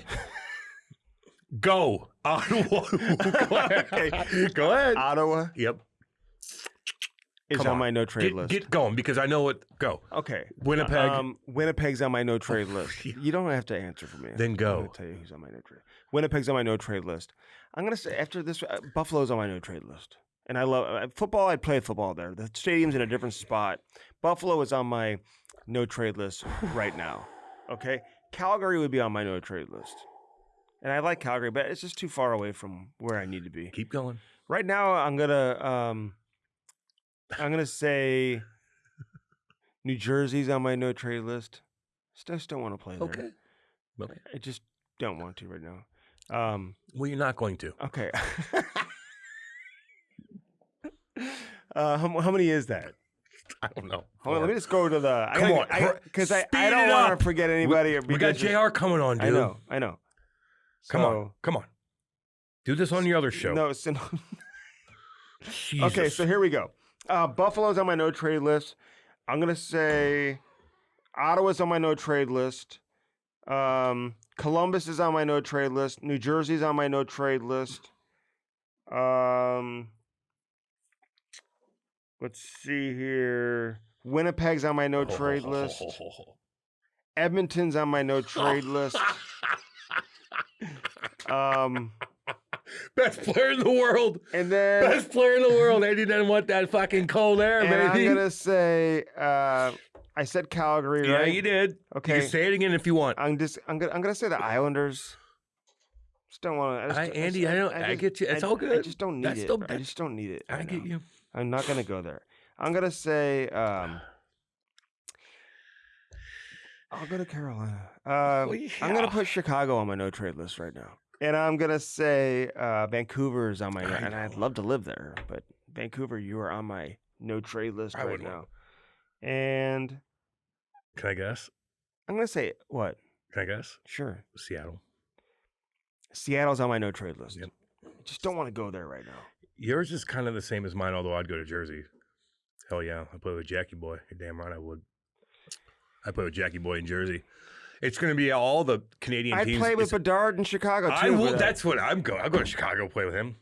That ain't on my no trade list. Actually, I'd go to Chicago. I was going to then take one. Then what's the other one? I'm going to say Utah. I'll go to Utah. I'll go to Utah too, I think. I like the owner. San Jose, I'd go there. Oh, yeah. Right now? Yeah. Right now, but I wouldn't want to live there. It's tough. Yeah. Well, you want to live in Vancouver? Not San I want to live in Vancouver. You would? Yeah. Ooh, no. Yeah, I love Vancouver. I've been up to North Vancouver. So have I. Yeah. I wouldn't want to live there. Yeah. Though. Mine's probably pretty equal to yours, actually, now that I think about it. Is Philly or Pittsburgh on your list? No. I'd go there. Goddamn right. Philly. Hell yeah, I'd go to Philly. Shit. Damn right I would. What else are we forgetting about? Mason McTavish. Yeah, Mason. Listen, he's got several years left on his deal. He makes $7 million a year. You're getting him at a time when he did not have a good season. He's coming off his worst season over the course of the last few. He's only been in the league a couple of years. He's 23 years of age. And the hope is that he can rediscover his potential and his game that made him the third overall pick. And you hope that he can. The Blues have a lot of centers right now. Oh, yeah. And, center heavy. Playing behind Robert Thomas. But listen, he's a young kid. They're taking a little bit of a chance because of the contract that he can get his game back in order. It is interesting. Greg Cronin's an assistant coach, and so he must have signed off on it, and not that he needed to sign off on it, but you know what I mean. Endorsed the idea. Sure. Yeah. That it made sense. And then tomorrow or today, when this drops, Alexander Steen is going to be officially introduced as the newest general manager and the next general manager of the St. Louis Blues. So big shout out to Steener. Steener, baby, let's go. Let's go. Yeah, I can't wait to see how McTavish What's your plays take out. on so McTavish, man, welcome to St. Louis. I say roll the dice on that. All right. What's your take on Tynan Lawrence? Don't know enough about him. I don't know enough about him. Tywin Lannister. What did Emily say? Wasn't listening. We're going to see how all these kids play out. What did Megan say? Her analytics look good. The analytics look good according to Megan. Okay. Beautiful. Beautiful analytics. Center, listen, you're but the way they said it could be a second line center. I don't know. Before we get out of here, the way the WNBA is treating, I don't care. No, stop. Caitlin Clark. I gotta go to the bathroom. The way they're treating her is ridiculous, and I will give Sophie Cunningham. They didn't put Megan on the or Caitlin on the 30th anniversary poster. But that could have been something with her contract negotiations. Fine, whatever. The commissioner. I don't know. She's a joke. And I do appreciate everything Sophie Cunningham is doing. She's so beautiful. Dude. The only thing that's not good looking about Sophie Cunningham is when she plays basketball. I just think it's the biggest turnoff. To see a girl play basketball? I don't know what it is. I don't know what it is. Do you like what Washington's doing? Who? Washington. Washington? With Cairo. What? Hey, best of luck to Jordan Cairo. Oh, yeah. God, yeah. Yeah, DC. Yeah, my bad. Yeah. Yeah, absolutely. And Alex Tuck. Yeah, Tucky boy. Yeah, they man. Is Ovi coming back? Probably. Yeah, come on, Ovi, come on, dude. You think he would say that he's not coming back by now, right? We're gonna wait till I would say that you're coming October, back to September. maybe get people to come too. Yeah. Right? Right. You know what I mean? Like I want to play with you, homeboy. Yeah, I know. Like I fucking that ain't on my no trade list, I'll tell you that right. Hell Fucking no. Hell no. Hell no. Default brings us the Camera Stroke podcast, where success means Means success. baby. You know that. Yeah, goddamn right. Firstform.com/Cam and Strick. I have so much protein going on right now. It's unbelievable. Getting horny? I'm just feeling great. You sound like you kind of are the way you're talking. Well, the World Cup's doing that the to way me. you're talking. The World Cup's doing that to me. I just love everything about it. I love the coverage of the World And Cup. he's going to have 5 more kids by the end of the weekend. and I have my top 5 countries, my rankings, my there's the FIFA rankings and there's my rankings, the Stricky rankings. Go! So in case you didn't hear those, get your protein, get everything you need from First Form. Firstform.com/Cam and Strick. Use our link, energy bars, energy drinks, protein bars, protein, pre-workout, post-workout, all the pills you can take for life. gut health, for vitamins, different vitamins. Health and wellness, baby. Feel good about yourself. Great apparel, too, over there at firstform.com/Cam and Strick. Use our link and use it today. Send us what you're getting from First Form to take your life and your health to the next level. Jim Butler is... The Chevy Powerhouse, yeah. Woo! I love my truck. Took it down to goddamn Florida. Kate was driving. She was going like 95 miles an hour. I didn't even know. I'm like, Jesus, girl, slow down. Oh, did you get a flat tire? We got a flat tire on the way home in the middle of Alabama. Thank God it was the middle of Alabama, to be honest with you, because these good old boys took care of us in 2 goddamn seconds. You're Cost lucky. me fucking They owned you. $10. They fucking charged me only $10. They owned you. No, they didn't. It took 30 minutes. I got lucky, man. The good old boys down in Alabama love you.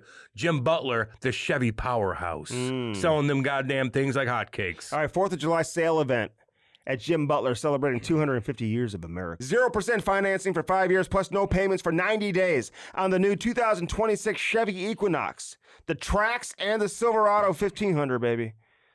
See the dealer for complete details. Those 4th of July offers won't be around long. Get going on that now. You got a day off. Go check out them trucks. You're in and out in 2 seconds. 4th of July sale event, celebrating 250 years of America. Yeah, baby. 0% financing for 5 years, plus no payments for 90 days on the new 2026 Chevy Equinox, the Trax, and the Silverado 1500, baby.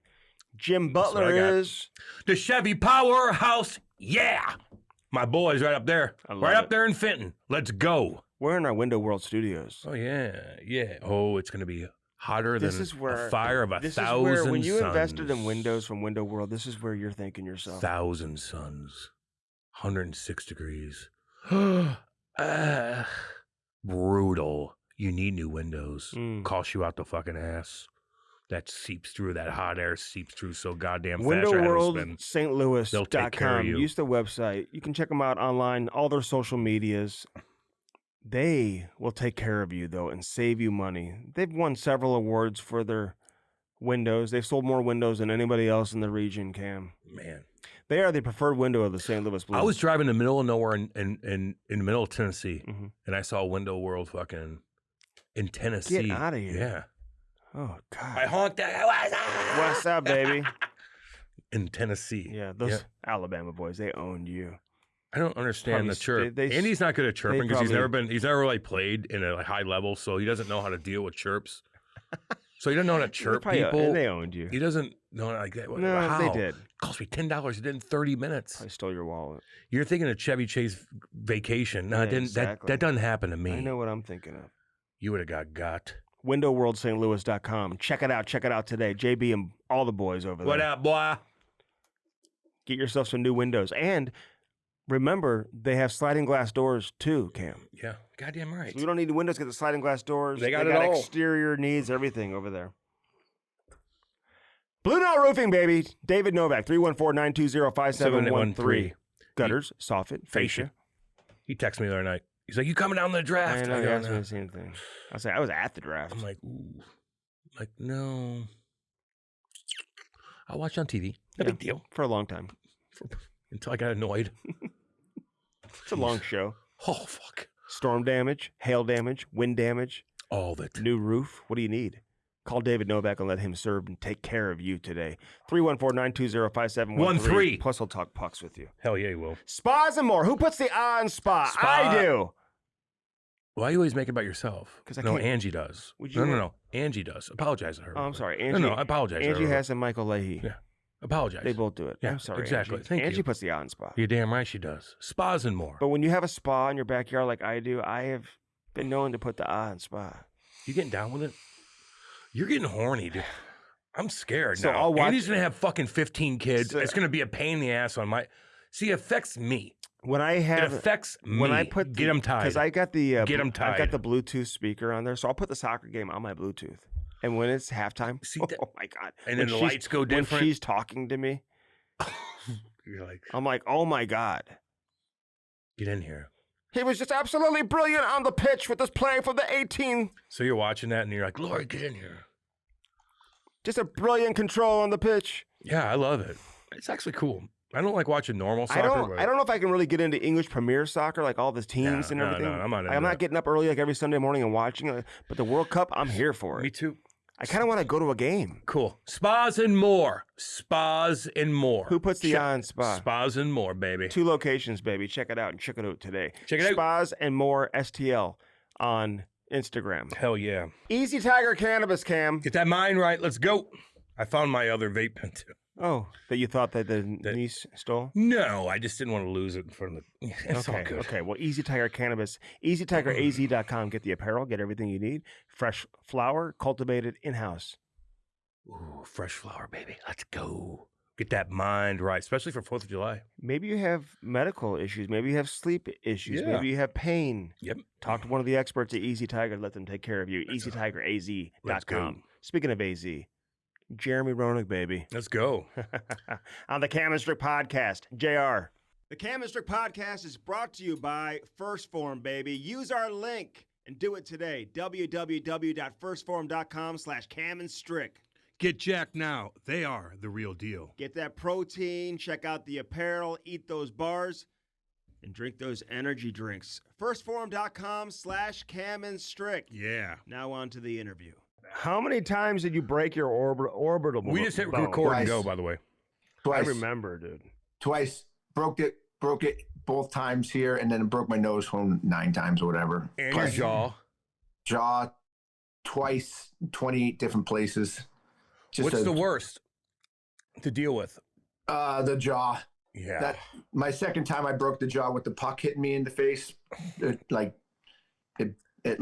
jerked my brain stem all out of place. It was terrible. 23 places. It was sucked. It's sipping out of a straw. Were you ever like, fuck hockey? Yeah. No. I'll go do it Fucking again. warrior. Yeah, Dude, I'll baby. go do it again. Yep. I won't change a damn thing how I played. I'll Fuck go through it yeah. all over again. You know, God. So what do you All got over. going, man? What have you been doing? man, fuck. Traveling a lot and playing in that golf tour, the Pro Cup. So we got Yeah. tournaments every month. I got 3 businesses. I got my whiskey that's going really well. I got a blockchain company that I just launched about 2 years ago, and we're in the merchant services world. And being an ambassador for the Hawks has been amazing. It's been unbelievable. It's one of the greatest gifts I've had since the Hall of Fame induction. It's just been a great 2.5 years, boys. It's been a great 2.5 years. What's that company you're involved with that where you're like open? You're like the middleman to bring relations between Canada and the U.S. to open doors so they can get what is that? So it's all in energy, right? So America wants to be energy sufficient. We want to be the leader of obviously natural energies. And we have a lot of friends. And one of my friends up in Canada is the CEO of a graphite company called Zentech, which is up in Ontario. And they have the largest mine of the purest nuclear grade graphite in the world. And graphite is a very, very important commodity in energy, whether it's nuclear energy, whether it's battery powers, batteries. It is one of those raw minerals that is so dear and needed by everybody. And right now, America gets their graphite from China. And China. Yeah, in China. So to have an American-made company. To be a part of bringing the best graphite to America through Canada. It's a great relationship. So How do you get involved yeah, in something like that? yeah. Somebody come to you and being like, "Hey, I got this. You want to invest in this? It's going to make you a lot How of do you money." get it through? yeah, it all comes down to relationships, right? We have a great product and we want to expand it and expose it to the world. this would be like a company would come to me and say, hey, listen, you know, JR, you're friends with Trump. You know people in high places. We have a product that can really benefit this person, or really benefit this country, or really benefit this. How would you like to partner up and help us, you know, get our product in the right hands and do the right things for the product? And it happens a lot, whether it's a tech company like my blockchain in the merchant services. You know, I know nothing about tech, but I know a lot of people that need to save money on credit card fees. I have companies that literally, you know, the people that own hotels, that own casinos, that pay so much money because of credit card fees and protecting of their data and protecting people's data. So I can take the tech people, the smart people, and I can connect them to the people that need help, the people that need protection, the people that need to make more money, save more money, and I can be involved in all of that too. So it's really a relationship aspect. I have very good friends and very good relationships, and when you put the people that need something and the people that have something together, usually something good comes about. What's the most important quality to have to be successful? Is it about knowing people? Is it about relationships? Do you have to be really smart? Honest? It's not how many people you know, it's who you know. Mm-hmm. You know, it's, again, relationships are everything in this world. You don't have to be the smartest person in the world. You have to have good help. You have to have good relationships. You have to have a will to work and to be driven. But there's always someone that's going to be out there to help you if you're willing to go to work and help and work for it, right? Someone's always going to be there to help you. It's just, you have to depict and find which one of those people are the right people. So for me, I know a lot of people, but I know a lot of very, very important people that you don't need to hit all home runs, you need to hit singles and doubles. But when you do hit that one grand slam, you're laughing all the way to the bank. Were you always, when you were playing, did you meet these guys? Was it after hockey, or was it a combination of everything? Everything. Obviously, hockey brought me to the masses, right? Whether it's playing in a golf tournament, you know, as a celebrity, and people pay to play in the celebrity groups, or whether you go to, you know, I met the president of the United States through golf.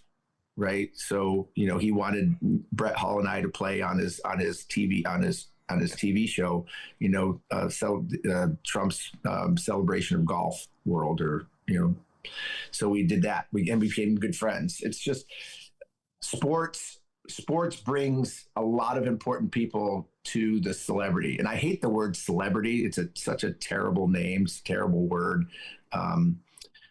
Because we're no different than anybody else, but definitely you have the opportunity to you know, to do different things, do bigger things, get involved in a lot of things, but you have to be aggressive. You can't just sit there and hope everything comes to you. You got to go out and find it too. When you play with Trump, though, like, are you yourself, like, are you letting him talk? Are you trying to pick his brain, like, ask him questions? And like playing with him now versus playing with him prior to him being president, like how has that changed? He's the same. Yeah. Absolutely the same. He's never changed. When I played with him 20 years ago, he was extremely courteous, extremely friendly, obviously very, he loves his thing, so he's a bragger. He loves his golf courses. Isn't this the best golf course you've ever seen? This is there's nothing better. There's nothing better than this golf course. And you know, it's like, look at how beautiful that tree is right there. That tree is like 100 years old. Isn't that the most beautiful tree? I said, I don't like that tree, Donald. That tree's in my way. I cut it. Hey, Julio, cut that tree down. Cut that tree down. You know, Julio. But he's very, you know, he's always been gracious. I've never been around him where everybody at the club and everybody that was around came up to say hi to him. He knew 90% of everybody's names. He's you know, he's very complimentary, whatever you need, but he likes his stuff. He likes to brag. He likes to brag about the things that he builds. He believes that if you build it, you should be able to boast about it and brag about it and be proud of it. And that's what he does. But he's a lot of fun to play golf with. He's a good golfer. Just, be careful if you give him too many strokes. He's gonna end up beating you somehow. Hey, so you waited a long time to get into the Hall of Fame. Yeah. How does your life change once you get into the Hall of Fame? Does it change at all? I changed dramatically. Number one, the peace within my heart and my brain as my professional career went totally changed. 3 or 4 years ago, 4 or 5 years ago, I'd walk into the United Center and feel uncomfortable. I would walk into an arena and just kind of feel uncomfortable. Kind of like, am I really welcome here? Am I, is there any respect for me for what I did here, my career? How did people look at me in terms of, you say a superstar hockey player? And it was always just a little bit uneasy, especially walking into United Center, because I had a terrible departure from the Blackhawks, 30 years ago, which was one of the worst things that happened to me in my career. And it always seemed to be an issue. When the Hall of Fame came calling, it's almost like that breath of fresh air. It's like, okay, I've been acknowledged. My career, all the things that I went through, all the pain, all the, the losses, all the stitches, all the black eyes, all the broken noses, the goals, the assists, what you do in the public, it all came right to fruition. And it was like, here's your celebration. And after that, when you walk into the Hall of Fame, you see 700-800 names, plaques on the wall of people that you admired, that were your heroes. There's responsibility that comes with that, and how you act in public, how you act on television, what you say, how you present yourself. It's changed me dramatically. I walk into the United Center right now, and I feel like I own the place. I feel like You do. I walk around. I never get to my seat. I never get to the box. I'm taking pictures. I'm signing autographs. People are so gracious. I went to Detroit for Sergei Fedorov's jersey retirement. His number retired, and I was the only non-Detroit player invited to this event. And I walked into Little Caesars Arena, and as a Blackhawk, so I was phone number one, right? But everybody was so gracious. They were like, "This is the best thing. We're so happy you're here, JR. Having you represent the rivalry of Chicago, Detroit, what you and Sergei meant. It was unbelievable. Even the game, walking around with the fans, that they have me take pictures and signing, and the gracious things they said. They didn't say, "Oh, you guys sucked. You Chicago Blackhawks, isn't that? We loved you. We loved watching you. We wish you were a Detroit Red Wing." I mean, the way that you feel as a Hall of Famer literally changes. It changes your mentality and the peace within your brain and your heart. And when Walt called, big Walt, Keith Tkachuk called me on Monday, tell me he's coming in. I cried as hard as I did when I got the call, because I know how much it means and how much he deserves that too. Well, I think it's a good thing though that you went through. It just shows like how passionate you were on the ice and how devastating you were, where these fans fucking hated you. That's a good thing. And all of a sudden it's weird. Like even when you're president, you hate, and all of a sudden you're out for 8 years, and then you're welcome back and stuff like that. But I think that's more of an honor than anything. Like you kind of creep in like, God, I tortured you guys for 20 years. Now I'm coming in. I kind of want you to hate me, but after a while they start to like you again. But I think that's an honor. And Jans, what's really cool is that's actually one of the best compliments that I get. Like when I go up to Toronto, and as bad as I put beatings on Toronto, some of the worst beatings of all time, and people are so nice and gracious. I hated you. Like I hated you because of what you did to Toronto, or I hated you because you played for the Hawks, and that to me is one of the best compliments you can get. Because if somebody came up to me and said, "I don't even really remember who you were," or "You didn't do anything really special against us," then I wasn't relevant, right? There you go. So the relevancy is really cool, and getting that Hall of Fame nod adds the highest relevancy that you can possibly imagine. And I'm very grateful. I'm grateful beyond words to be able to experience that, because there was a long time where I was angry. I was mad. I was resentful. I was pissed. And I, at times I did hate the game. And, so. When was that? Was that like after leaving TV or before that? Yeah, that was, I would say that probably the biggest was in 2019 till 2024.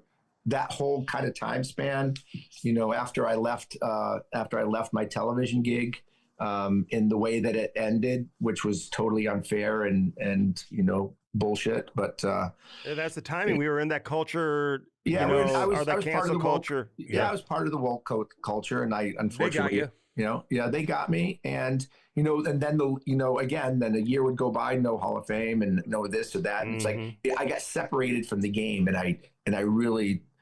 I blamed the game and I blamed everybody else, rather than looking at myself and saying, maybe it's the way that I'm acting. Maybe it's the energy that I'm putting in the universe. Maybe it's the things that I'm doing as a person or as an athlete or as a businessman that's not gelling with the karma of the world. And as soon as I started changing that part of me, it took a lot of hard work to be able to come to where I am today in the peace. And obviously some things had to go along with it, but I got better. I got better karma. I got better universal mojo because I lived my life properly. I did things properly. I made better decisions. I was more honest. I had more morals and values, and I appreciate things more. I respect things more. And, I'm never going back to the egocentric, narcissistic person that have been many times before. But isn't that a character though? Like, you kind of build that up on the ice. Like, that's your fucking character. That's your alter ego. Yes, your alter ego. Yeah. But when you're around fans, like, you're not walking by a young kid and not saying hey to him. Never. No, you've always been Never. so gracious, man. So like, it's a great point, because I've always loved the fans. I've always treated the fans better than probably 99% of most athletes, because I truly, truly love and respect and I'm thankful for them. But yeah, and you do have to build a persona. Like, I had to build a persona because I was small. I was little. I wasn't really tough. I had to build that. I had to build a perception. But when the perception leaks into your personal life and leaks into the decisions that you make when nobody is watching, that's a problem.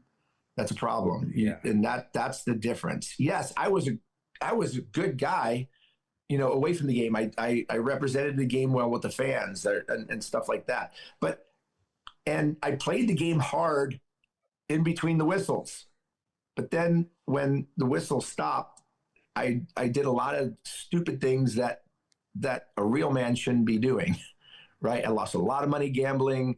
Wasn't faithful here, wasn't a good dad over here, wasn't a good friend over here. And you have to build an image, but you can build that image. That image has to stay between the whistles. And then when you get outside the whistles, then you have to act like a real man. And I've finally found out how to do that. And unfortunately it took me a long time, but I am here and I'm very grateful for it. What were you gambling on? And what's the most money you lost in one night? Well, I gambled on everything while I was playing except for hockey. Never, ever, ever, ever gambled on hockey. Obviously, college football, NBA, college basketball, NFL, whatever the case may be. And we would do that every Sunday. Go to the casino. If there was a table, I'm sitting at it. So, to be $25,000 markers, $100,000 markers. The worst loss I ever had was $250,000 in Tahoe in 15 minutes. Right. Jesus. It was just, I'm going to go after it. I'm going to go after it at 5 o'clock in the morning when I'm just totally, not in my right state of mind. And 15 minutes later, I'm down $250,000.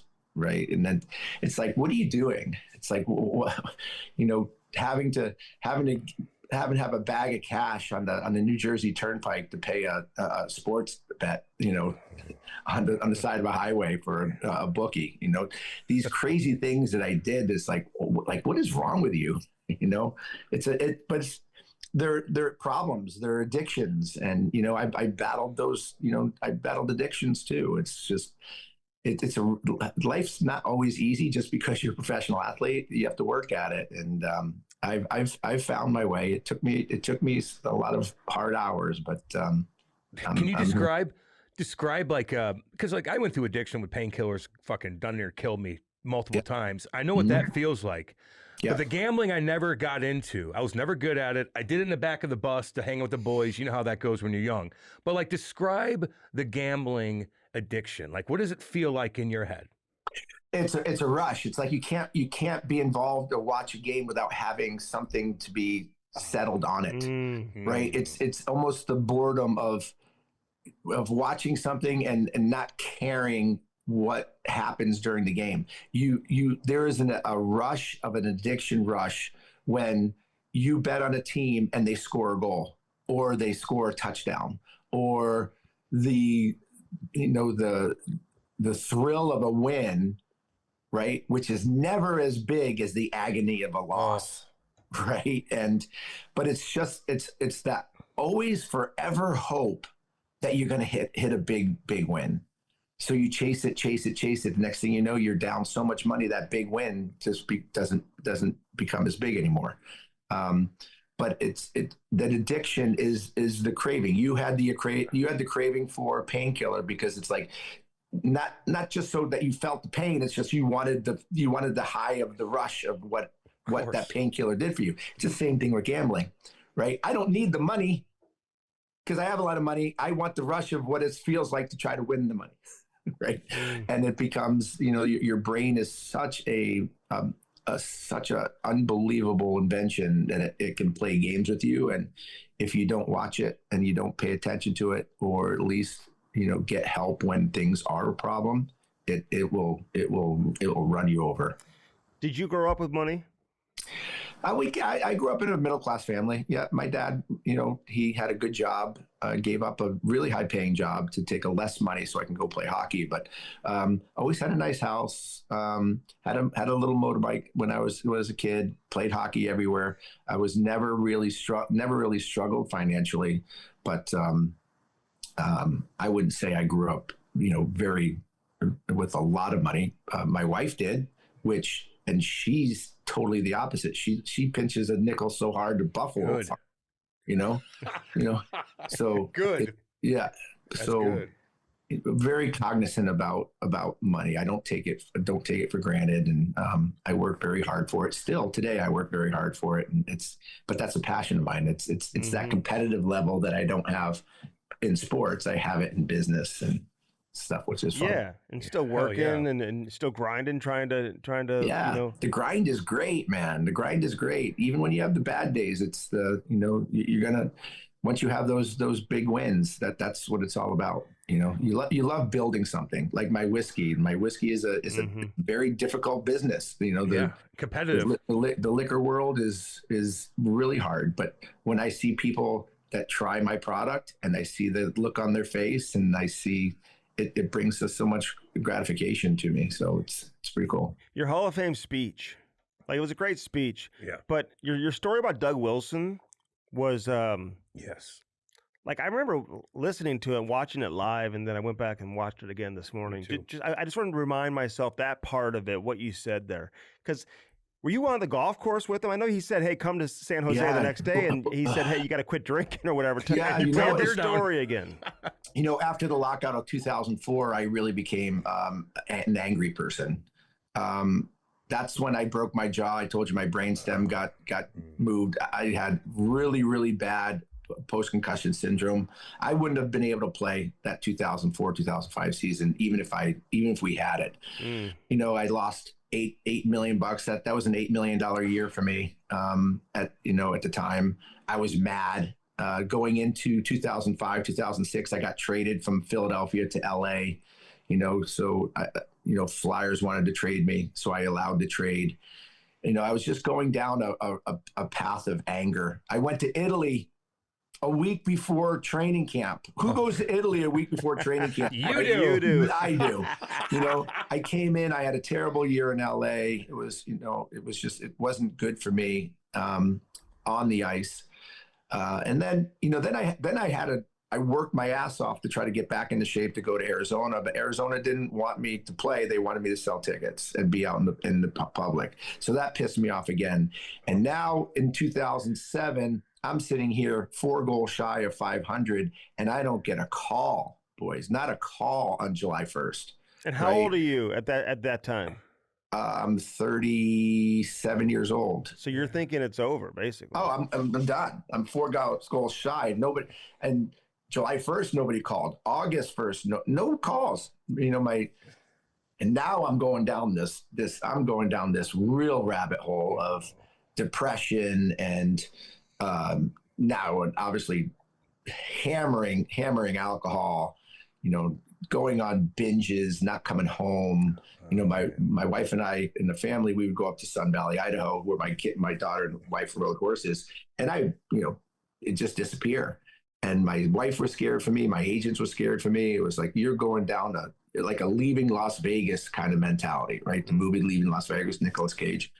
And it just wasn't good. And I don't know whether it was my wife or my agent that called Doug Wilson to kind of let him know the situation, because Dougie was my first roommate back in Chicago when I first got there at age 18, very close friend. And he reached out and said, listen, I want you to get on a plane right now, come to San Jose. He's the general manager of the Sharks. And, he's, like I said, when, people are there to help you. And sometimes you just need that person to lend a hand. Granted, I had to do the work, but somebody has to give you the opportunity. And Doug gave me that opportunity, and he brought me to San Jose. And like, I'm big, I'm overweight. I'm 25 pounds overweight. My face looks like I've just, been bit by 1,000 ticks, and, just drawn. And, we get a couple beers, we get on the golf cart, and he asked me to tell me what's going on. Like, what's going on in your life? What's happening? And I was trying to describe to him what's going on. He goes, well, how would you like to come play for us in San Jose? And I said, really? He says, yeah. I said, I'll give you the opportunity. I had a beer in my hand. We were drinking a beer. We're on the 3rd hole. And I said, oh my God, that would be like the greatest gift ever. He goes, okay, well, I want you to come, but I have rules, a lot of stipulations. Number one, you got to play for the league minimum, which is $500,000. No big deal. No media. You can't talk to the media unless we tell you to talk to the media. We give you permission. I'm like, okay, that's a little harder one for me, but that's fine. You're fine. And then the third one was no alcohol. You cannot drink at all during the year. If we find out that you're drinking with the boys, we're gonna let you go. We're gonna cut you. And I had a beer in my hand, and I literally didn't even take my eyes off him, and I dumped the beer out, dropped the can, and shook his hand. And it was like that moment right there, I knew that my life was going to be saved. What was the hardest part of that, though? Was it the drinking with the guys? Like, because you're the man. And did you never drink with the boys? Like they want to hang out with you. I didn't have one drink. I didn't have one drink. You didn't go out with the I went out with the boys. Yeah, I went out with the boys, but I drank club soda.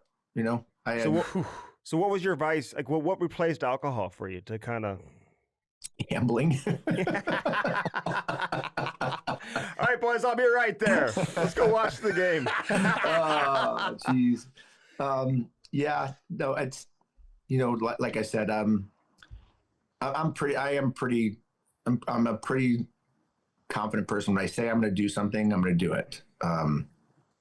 I've learned even more to have really good discipline, and it's more intentional discipline, right? So I put the discipline on myself. And, but, Doug gave me the opportunity, and there was no way that I was going to jeopardize that friendship and that opportunity. And it changed my life. It literally saved my life and changed my life. You scored 14 goals, I think, that first year there. Yeah, 14 or 15. And that year, I had like 40 or 39 points as a fourth liner, as a 37. I played.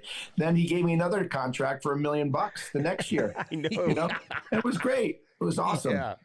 You probably don't make the Hall of Fame if you don't go there, right? 100% don't. 100% don't. Just to get to that 500 number, obviously is. Yeah, I think that's big. I mean, obviously, people are getting into the Hall of Fame without the 500s. I know, now they are. Yeah. But it was my whole image, right? My whole mentality at the time was going in the wrong direction. And if I don't go to San Jose and I retire with that image, there's no way I'm there. it allowed me to play great hockey and retire with grace, with dignity, with respect, and with some milestones that, probably that did get me there. Well, we talk about negativity, which people like to hear, man. Like they want people to be real, and I appreciate you being open. Like I get that. But what was your biggest high? Like, what year was it where you look at yourself and you're like, whew, I got it fucking good? Was it in Chicago when you've had the fucking hair flowing back, doing your thing? Was it in 04 when you said that was one of your best teams you ever played for? You scored that overtime. When was the highest of the high? I would say 2004 was definitely a serious high. Losing to Tampa in the conference final was devastating, but that whole year we had the sickest team. I mean, and by the way, we were a gambling team. I mean, there's 10 of us on there that were gambling on football on Sundays, and we're tattooing teams on Sunday, watching the ticker on the, during the games. We're winning hockey games and, winning sports gambling and all that stuff.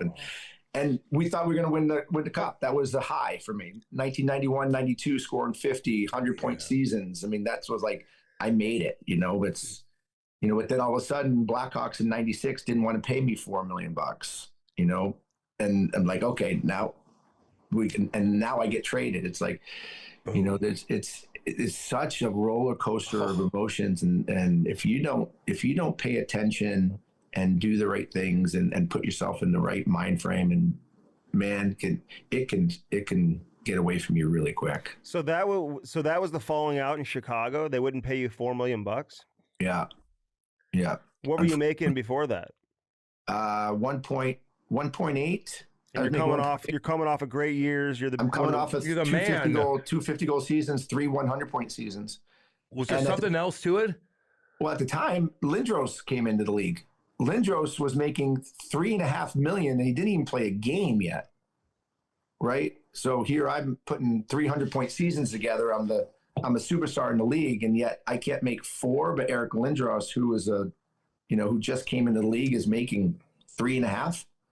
And that's when the salary disclosure came in. Nobody knew before 94 what everybody was making, right?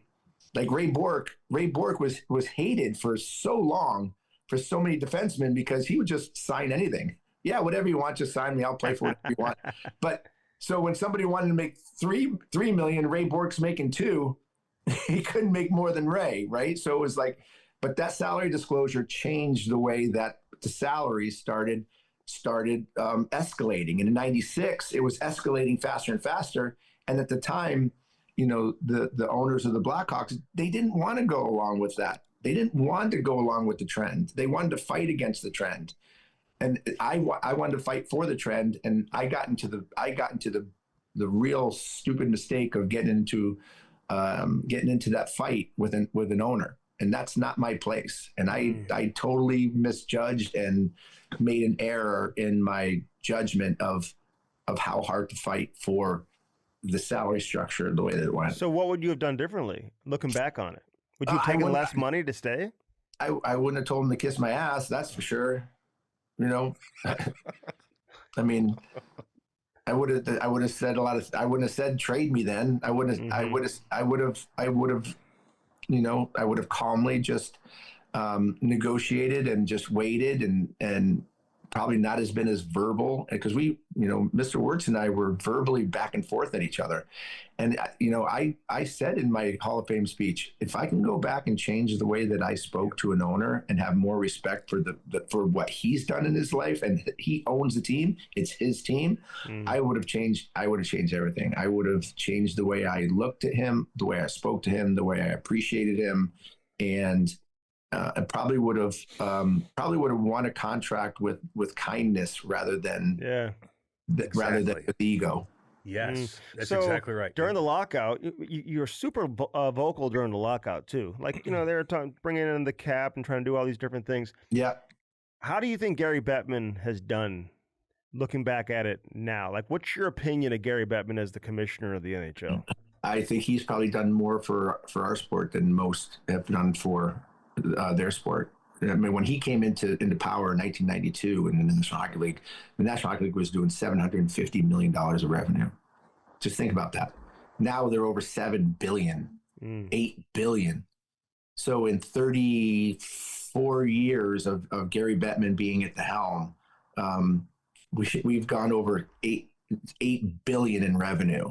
Now, if that's not a success, I don't know what is. Obviously, the players have a lot to do with it, and Bettman is doing as much as he can for the 32 owners that are now there. What teams are going for right now with expansion, right? What they're selling for. I mean, they're selling for $2 billion now, $2.5 billion. I know more than that. Yeah. Yeah. Exactly. I mean, the league is as good as it's ever been, and as healthy it's ever been. That the cap is going up, every year. Teams are competing. The television deals. I mean, Television deals. Places are packed. every team in the league, their value is at least $1 billion right now. Hey, listen, like if you don't like Gary, that's your own personal problem. Like, yes, the people pay a lot of money. The tickets are expensive. There's no question. They're always going to blame the head guy for that. But that's just where we are in sports and entertainment today. It's tough to get away from it. You cannot get mad at Gary Bettman and what he's done for the league. His job is to make sure that the owners make money. And he's done that very, very well. And by the way, the players have made money. And, the fans still come out and pay a lot of money to watch. And that's why I think players should be way more respectful and understanding to the fan, and be more approachable, and give their thanks to fans, and sign autographs, and always treat them with the respect, because without the fan, we'd just be a local beer league with a designated beer guy at the, down the street at the local arena. But they are, though, right? Like, don't you think hockey players are pretty good with the fans? Should they be more outgoing? Should they be more clever? I think they should be more speeches? personable. I think they should be more personable. I think they should give. I think they should give more character. I think they should give more, because I think a lot of times hockey players don't really want to throw themselves out there.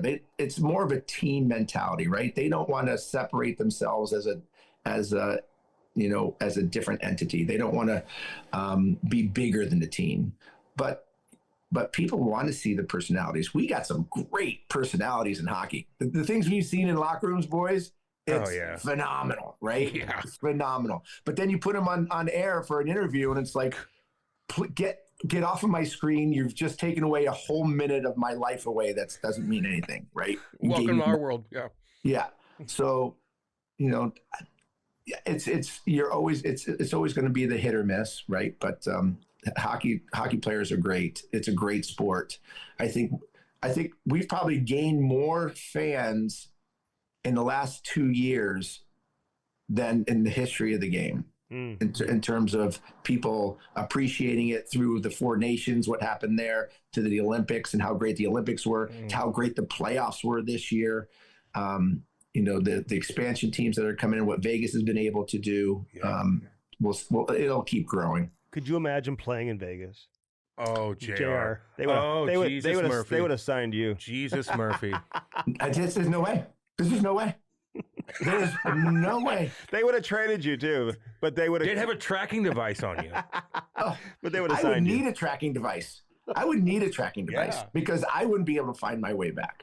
Dude. But now I could today. Today I have everything under control. I have everything in line, and everything's good, right? Yeah. If I lose $100 in a casino, I am pissed. Good. I'm pissed. Good. Yeah. It's like I can't do it. I'm like I get the shakes now if I put a $200 bet on the table right now. I'm like, oh my God, I can't believe I'm doing this. When before it was like a $25,000 bet. You're reset.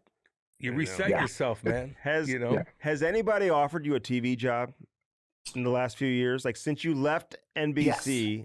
Yes.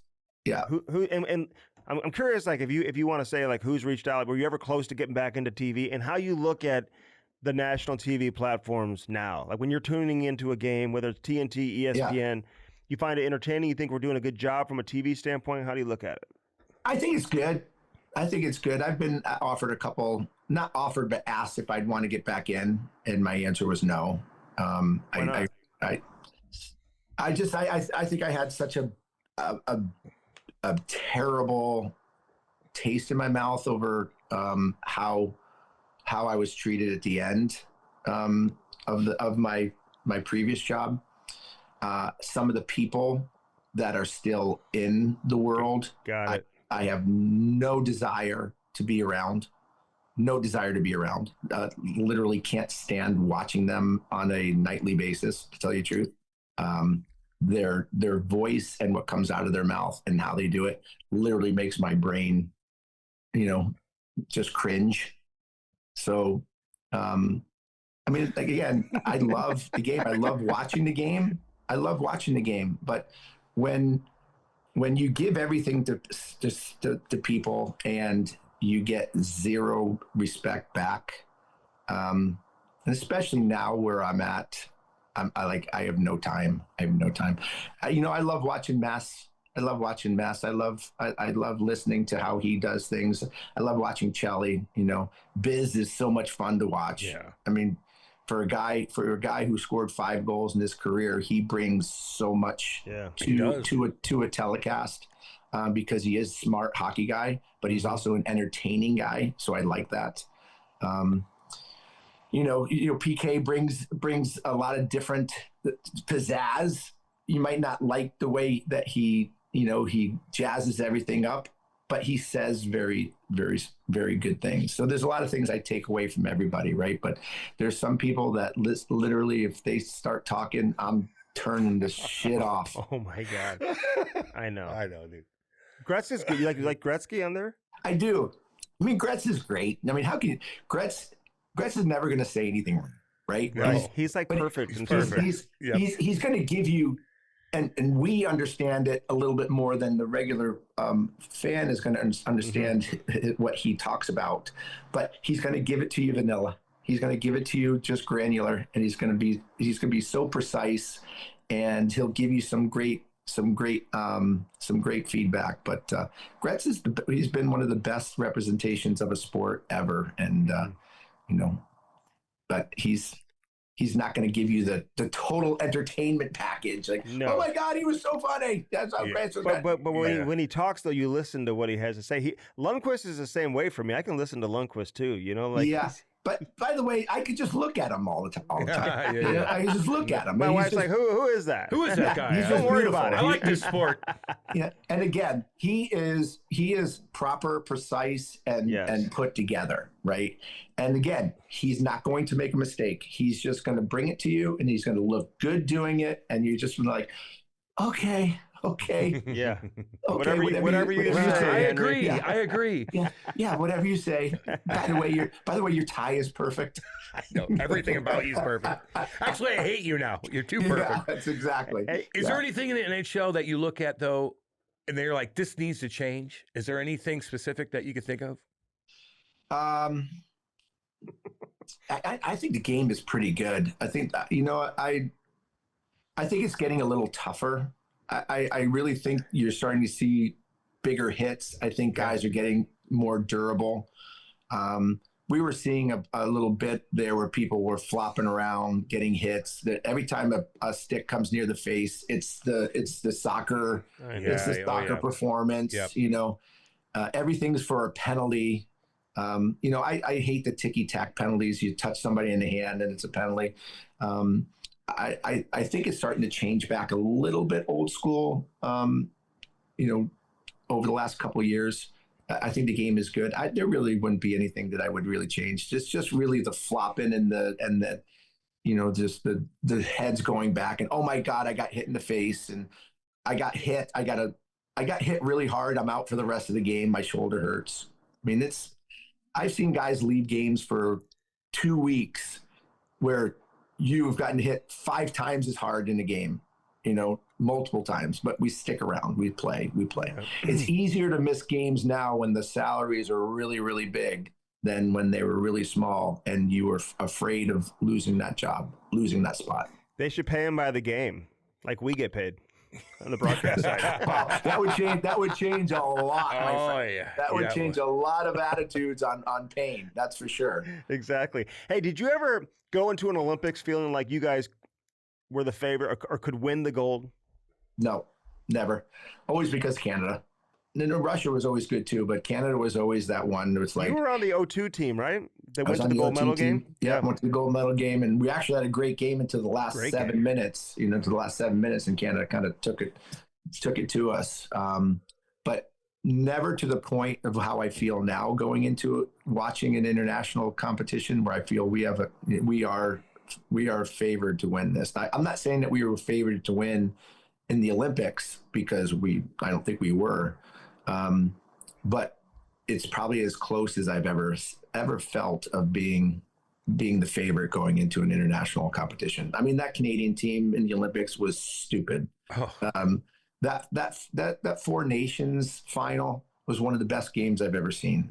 Some of the best collection of talent that I've ever seen. Going into overtime in the Olympics, I'm like, there's no way that we beat McCarr, McKinnon, and McDavid. 3-on-3, dude.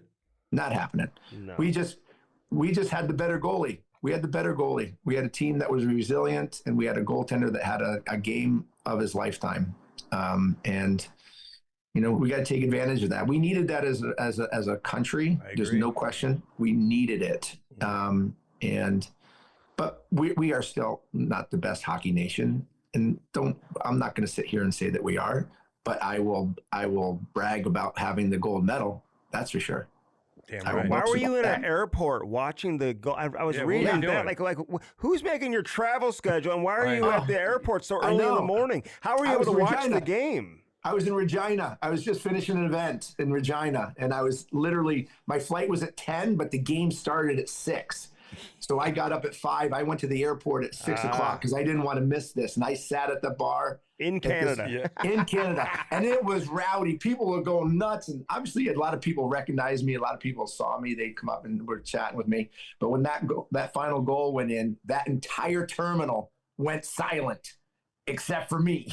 Yeah. And I did it respectfully. I didn't go cuckoo crazy. I just, I respectfully just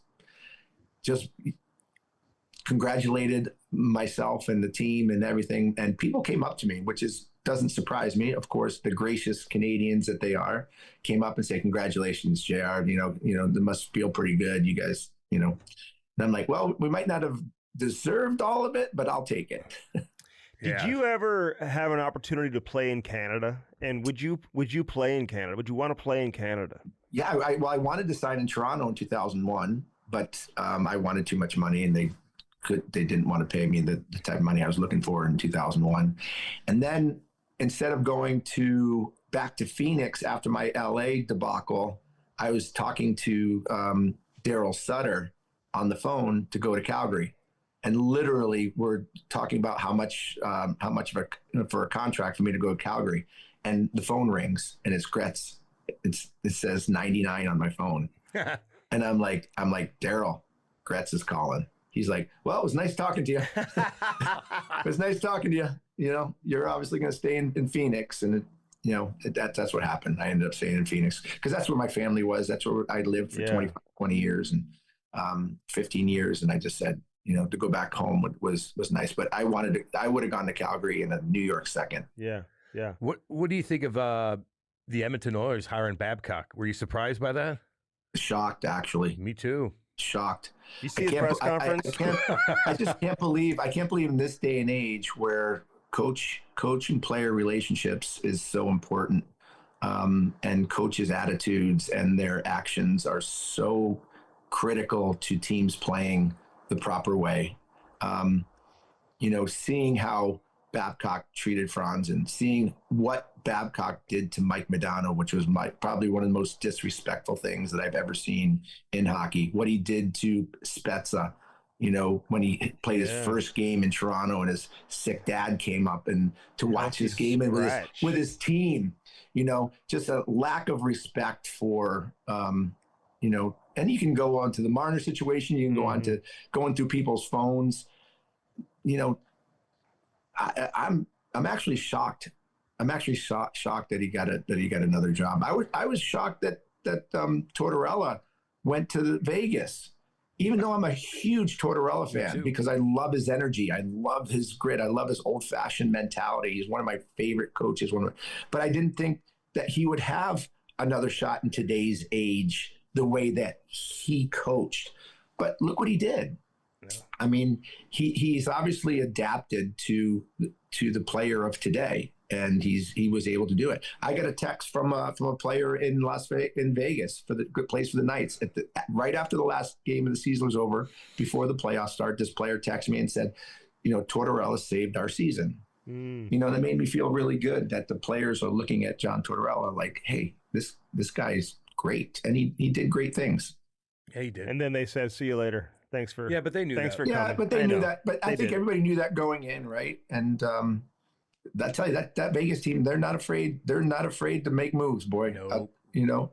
They are not afraid to make moves, and why should they? They have been successful with every single thing that they've done. I don't think there's an expansion team in any sport that has been more successful than the Golden Knights. Do you think more teams should take the approach that Vegas takes in terms of how they go about their business, or they can get away with it because they're in a market where maybe they don't have a ton of history, a lot of tradition, and the fans are kind of used to it. They know what to expect now because it's only been a handful of years, and they've been who they are now since day one. Listen, they're going to have players barking down their door to try to play there. Everybody wants to go there. Unfortunately, there are a lot of teams in the National Hockey League where they're going to struggle because no one wants to go play for them, right?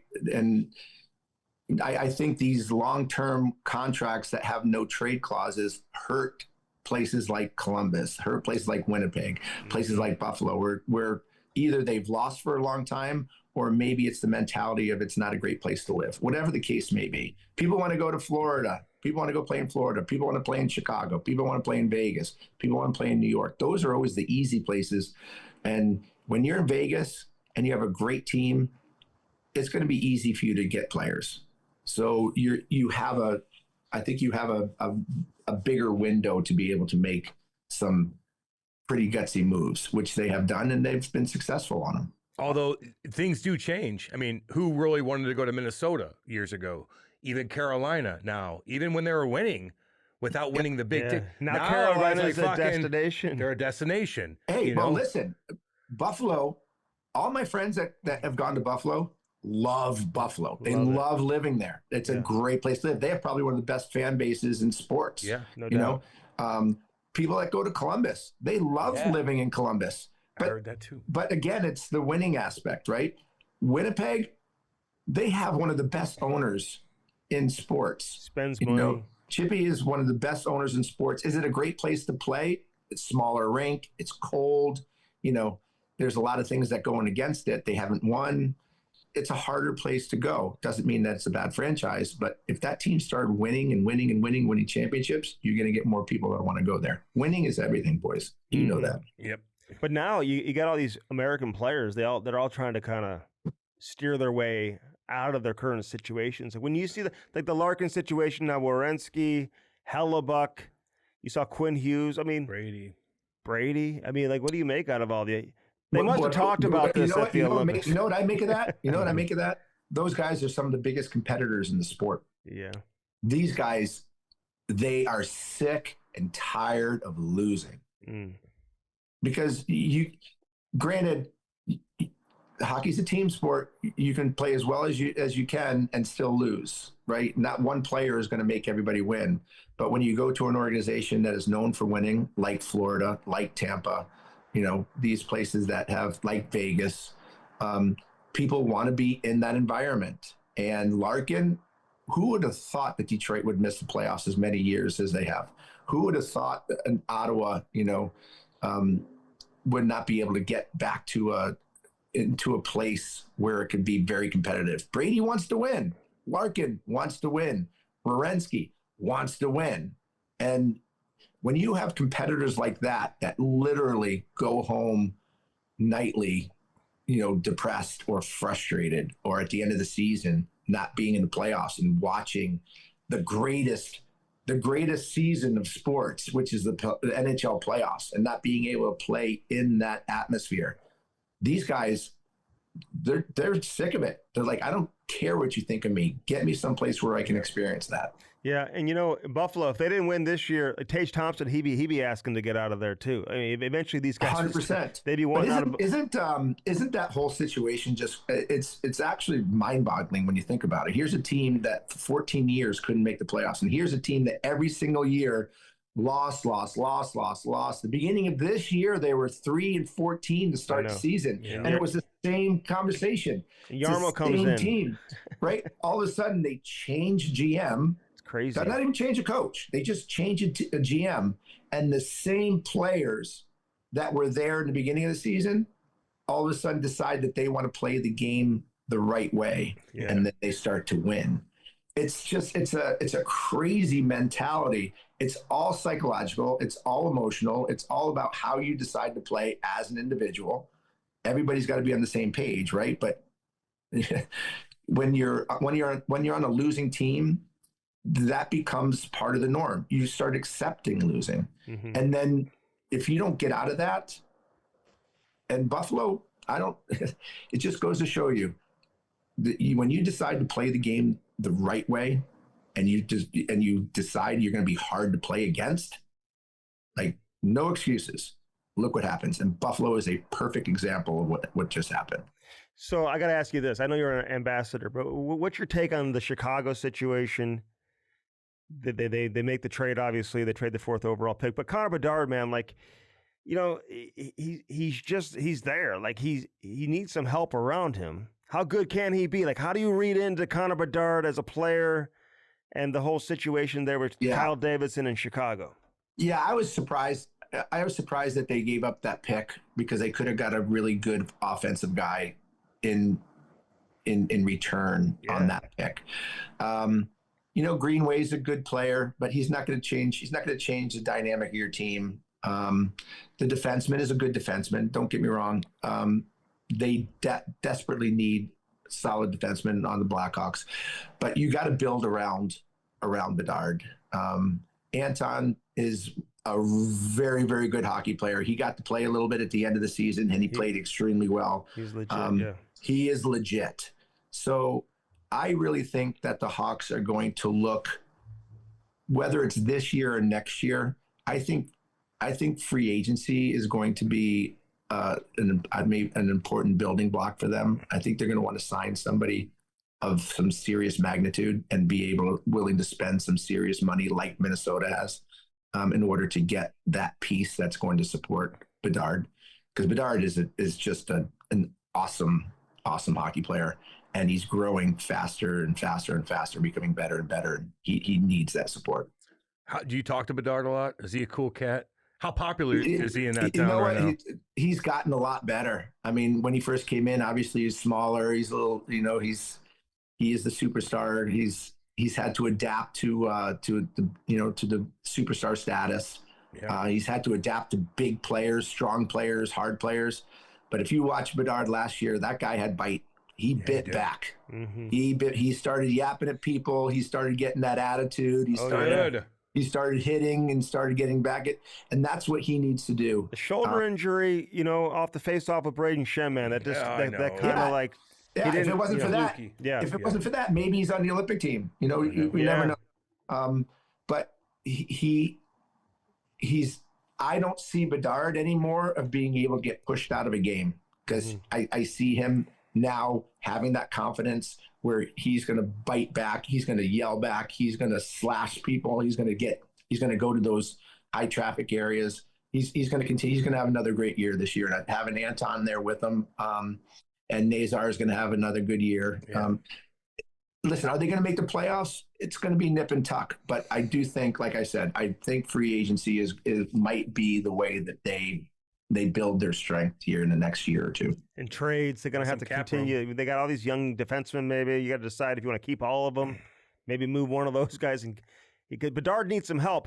I'm sure he's putting pressure, and his agency is putting pressure on the Blackhawks. Yeah, of course. I know, and I know the boys in the up in the management. They want it. I mean, they do want it. I'm around them a lot at the games. I talk to them. They're very smart, and they do want it. It's unfortunately it takes a lot longer sometimes in today's age to get it there, but they'll get there. They will. Hey, last thing for me.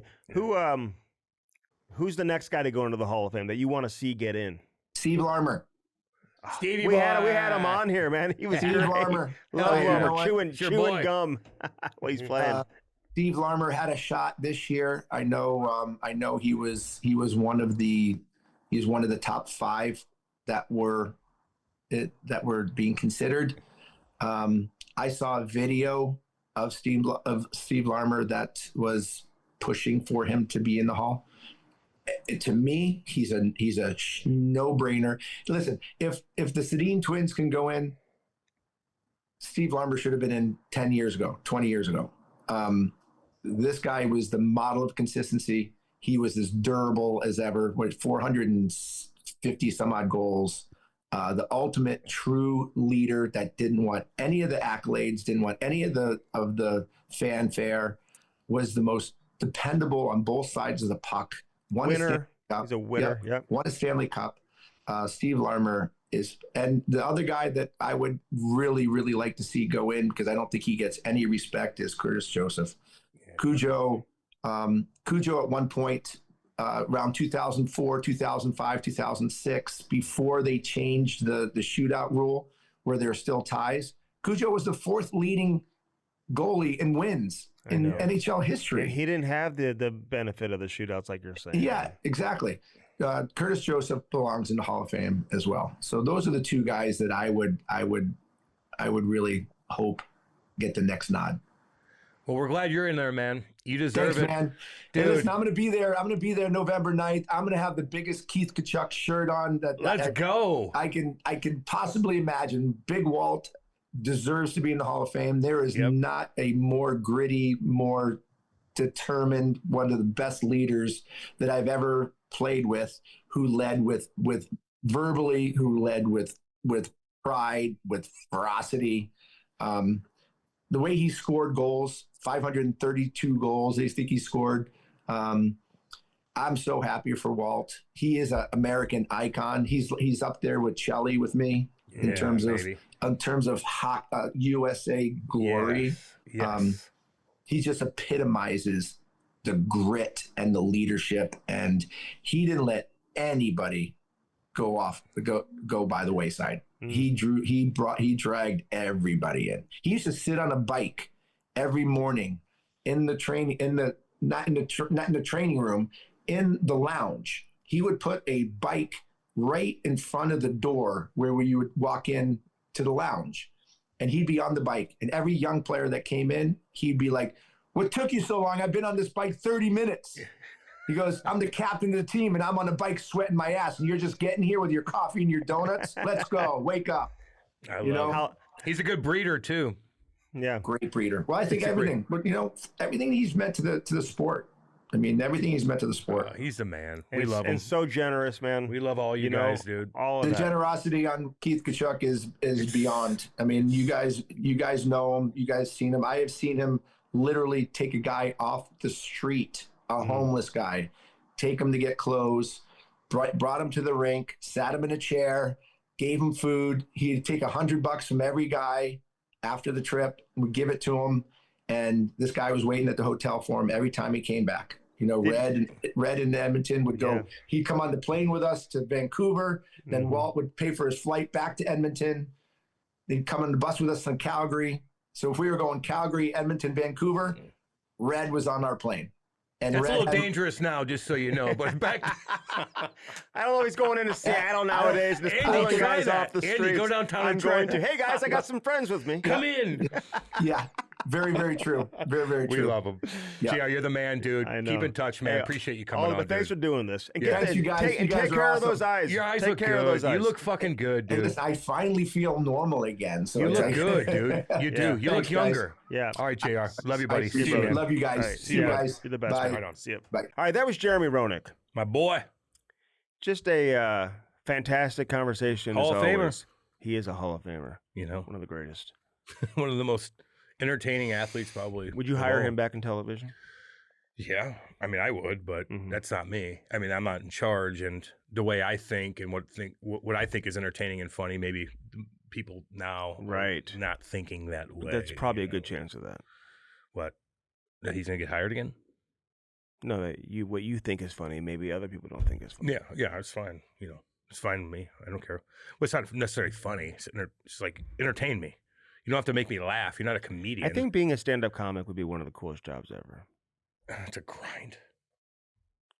I'm considering. Fucking grind. Are you going to be one?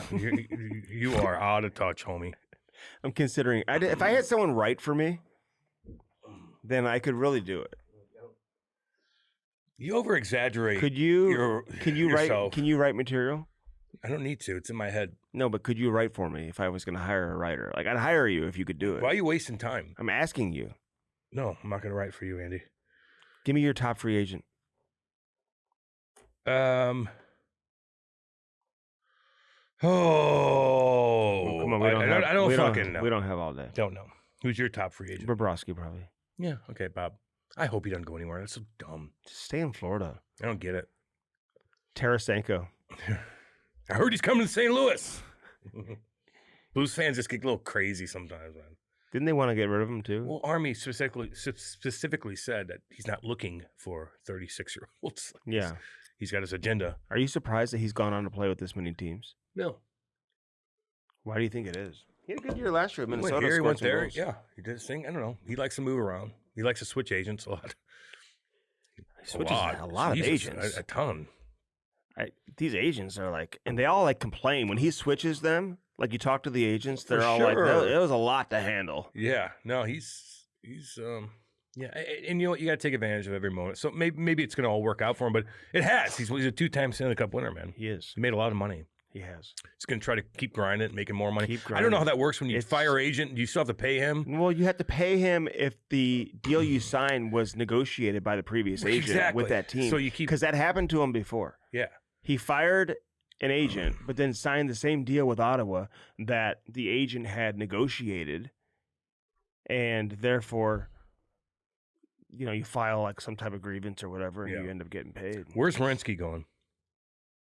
I don't know. I do think Dylan Larkin, talking to a number of sources, and I said this on Twitter. He's going up yonder? I think Minnesota is the play. But Stevie Y has said that he's not just going to give him away. So you got to come up with a package. Yoink! What? It might have to be that Wallstedt may have to be involved. Yeah. I don't know. But he's like, fuck off, man. I know you want out of here, but like I got to do what's best for the Red Wings. No shit. Otherwise, you may have to play here again next year. Yeah, I know. I don't understand. Werenski's from Michigan. Why don't you just go to Detroit? Go play with Larkin in Detroit. They're not there yet. I want one of you guys to win. Just because you're from Detroit doesn't mean you want to go play for Detroit. No, I get that. Come on. You want to go fucking win. All these guys are... How about when you don't win for fucking a decade? But what do you make out of it when all these guys are like, I want to win, so I want to leave. I want to win. What do you mean? It's been happening for years and decades in every sport. Yeah. I want to win. Yeah, no shit you do. My legacy wants to win. I do understand Werenski. I think he just just get out of Columbus. Get the fuck out of there. Brady too. Columbus won't win the Stanley Cup in the next 23 years. Oh God. Calgary 40? Calgary 40. What about Ottawa? 50. Ottawa, $1 million? Ottawa won't win the Stanley Cup in the next... What about Winnipeg? Ottawa gets to the finals, though. Sneaky, they get there. They were fantastic in 2007, dude. We dealt with them. I can't say that about them. But had monsters. They had monsters on that team. Toronto... I don't know. I don't know. They're a little different right now. McKenna's... He's not very big. I'm looking at him like in person. Not a very big guy. Andy's telling somebody they're not very big. I'm going to tell him you said that. He's from the Yukon. It's my guy. How is that possible? Because we have a lot in common. Creve Coeur. Look up where Creve Coeur is. That's where Andy's from. I'm from the Yukon. I would love to go to the Yukon. I'd love to go to there and actually do a story with him or something out on the river.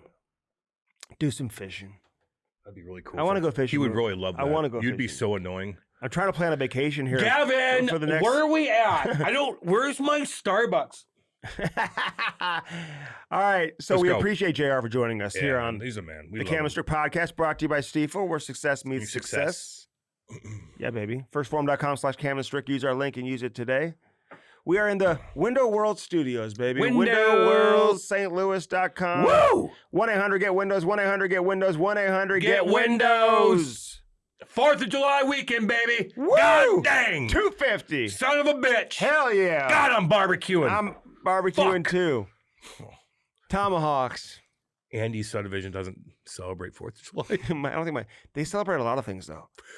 They had like 30 cars. Andy's subdivision doesn't. You should see my subdivision. Praveen's wife was getting her hair done in the backyard. And she says to me over the fence, like it was what's that TV show where where the guy would have his hands in Home Improvement. Home Improvement. She was like, "Are you still seeing snakes? White snakes?" She's seen cobras, dude. I'm like, good story. Hurry the fuck up. She was getting her hair done in the backyard. And then all of a sudden there's 50 cars outside. Oh, what was the holiday? They don't even know it's 4th of July. Andy's subdivision does.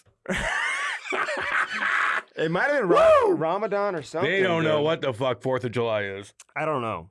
Andy's subdivision. Blue Note Roofing, 314-920-5713. Call David Novak today. My boy right there. He knows what's up. Finish this sentence. Jim Butler is the Chevy Powerhouse 4th of July special, They baby. fucking celebrate 4th of July special. You don't think those guys celebrate 4th of July? Shit.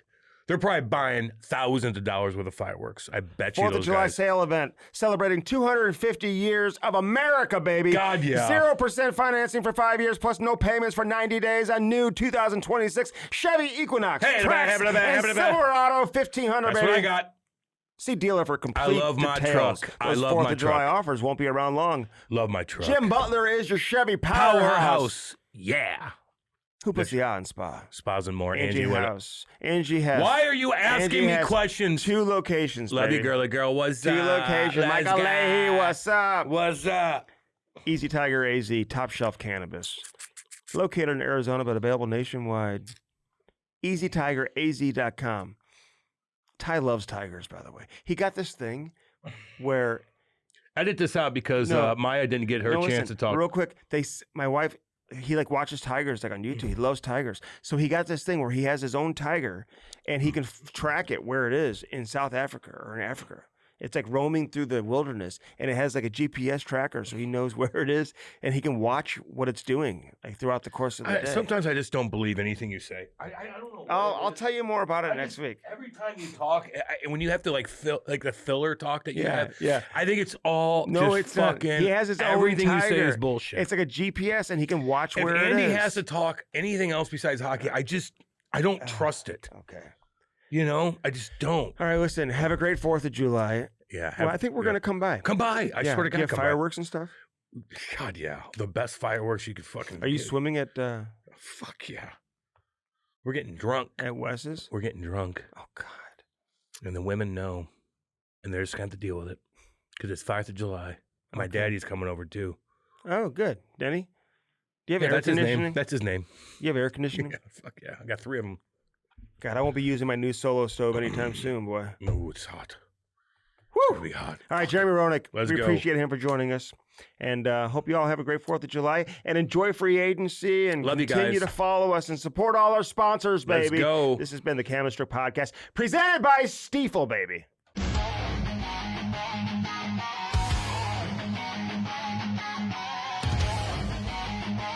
Yerk!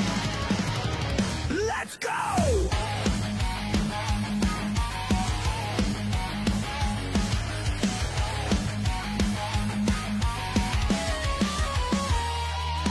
Cam's a shit kicker, 2 bombs in the lead. Soul dragging cougars, no time for fatigue. And he's a shit talker, stirring up the show. Never played a shift, but he's ready to go. My check, 4 check, here comes show.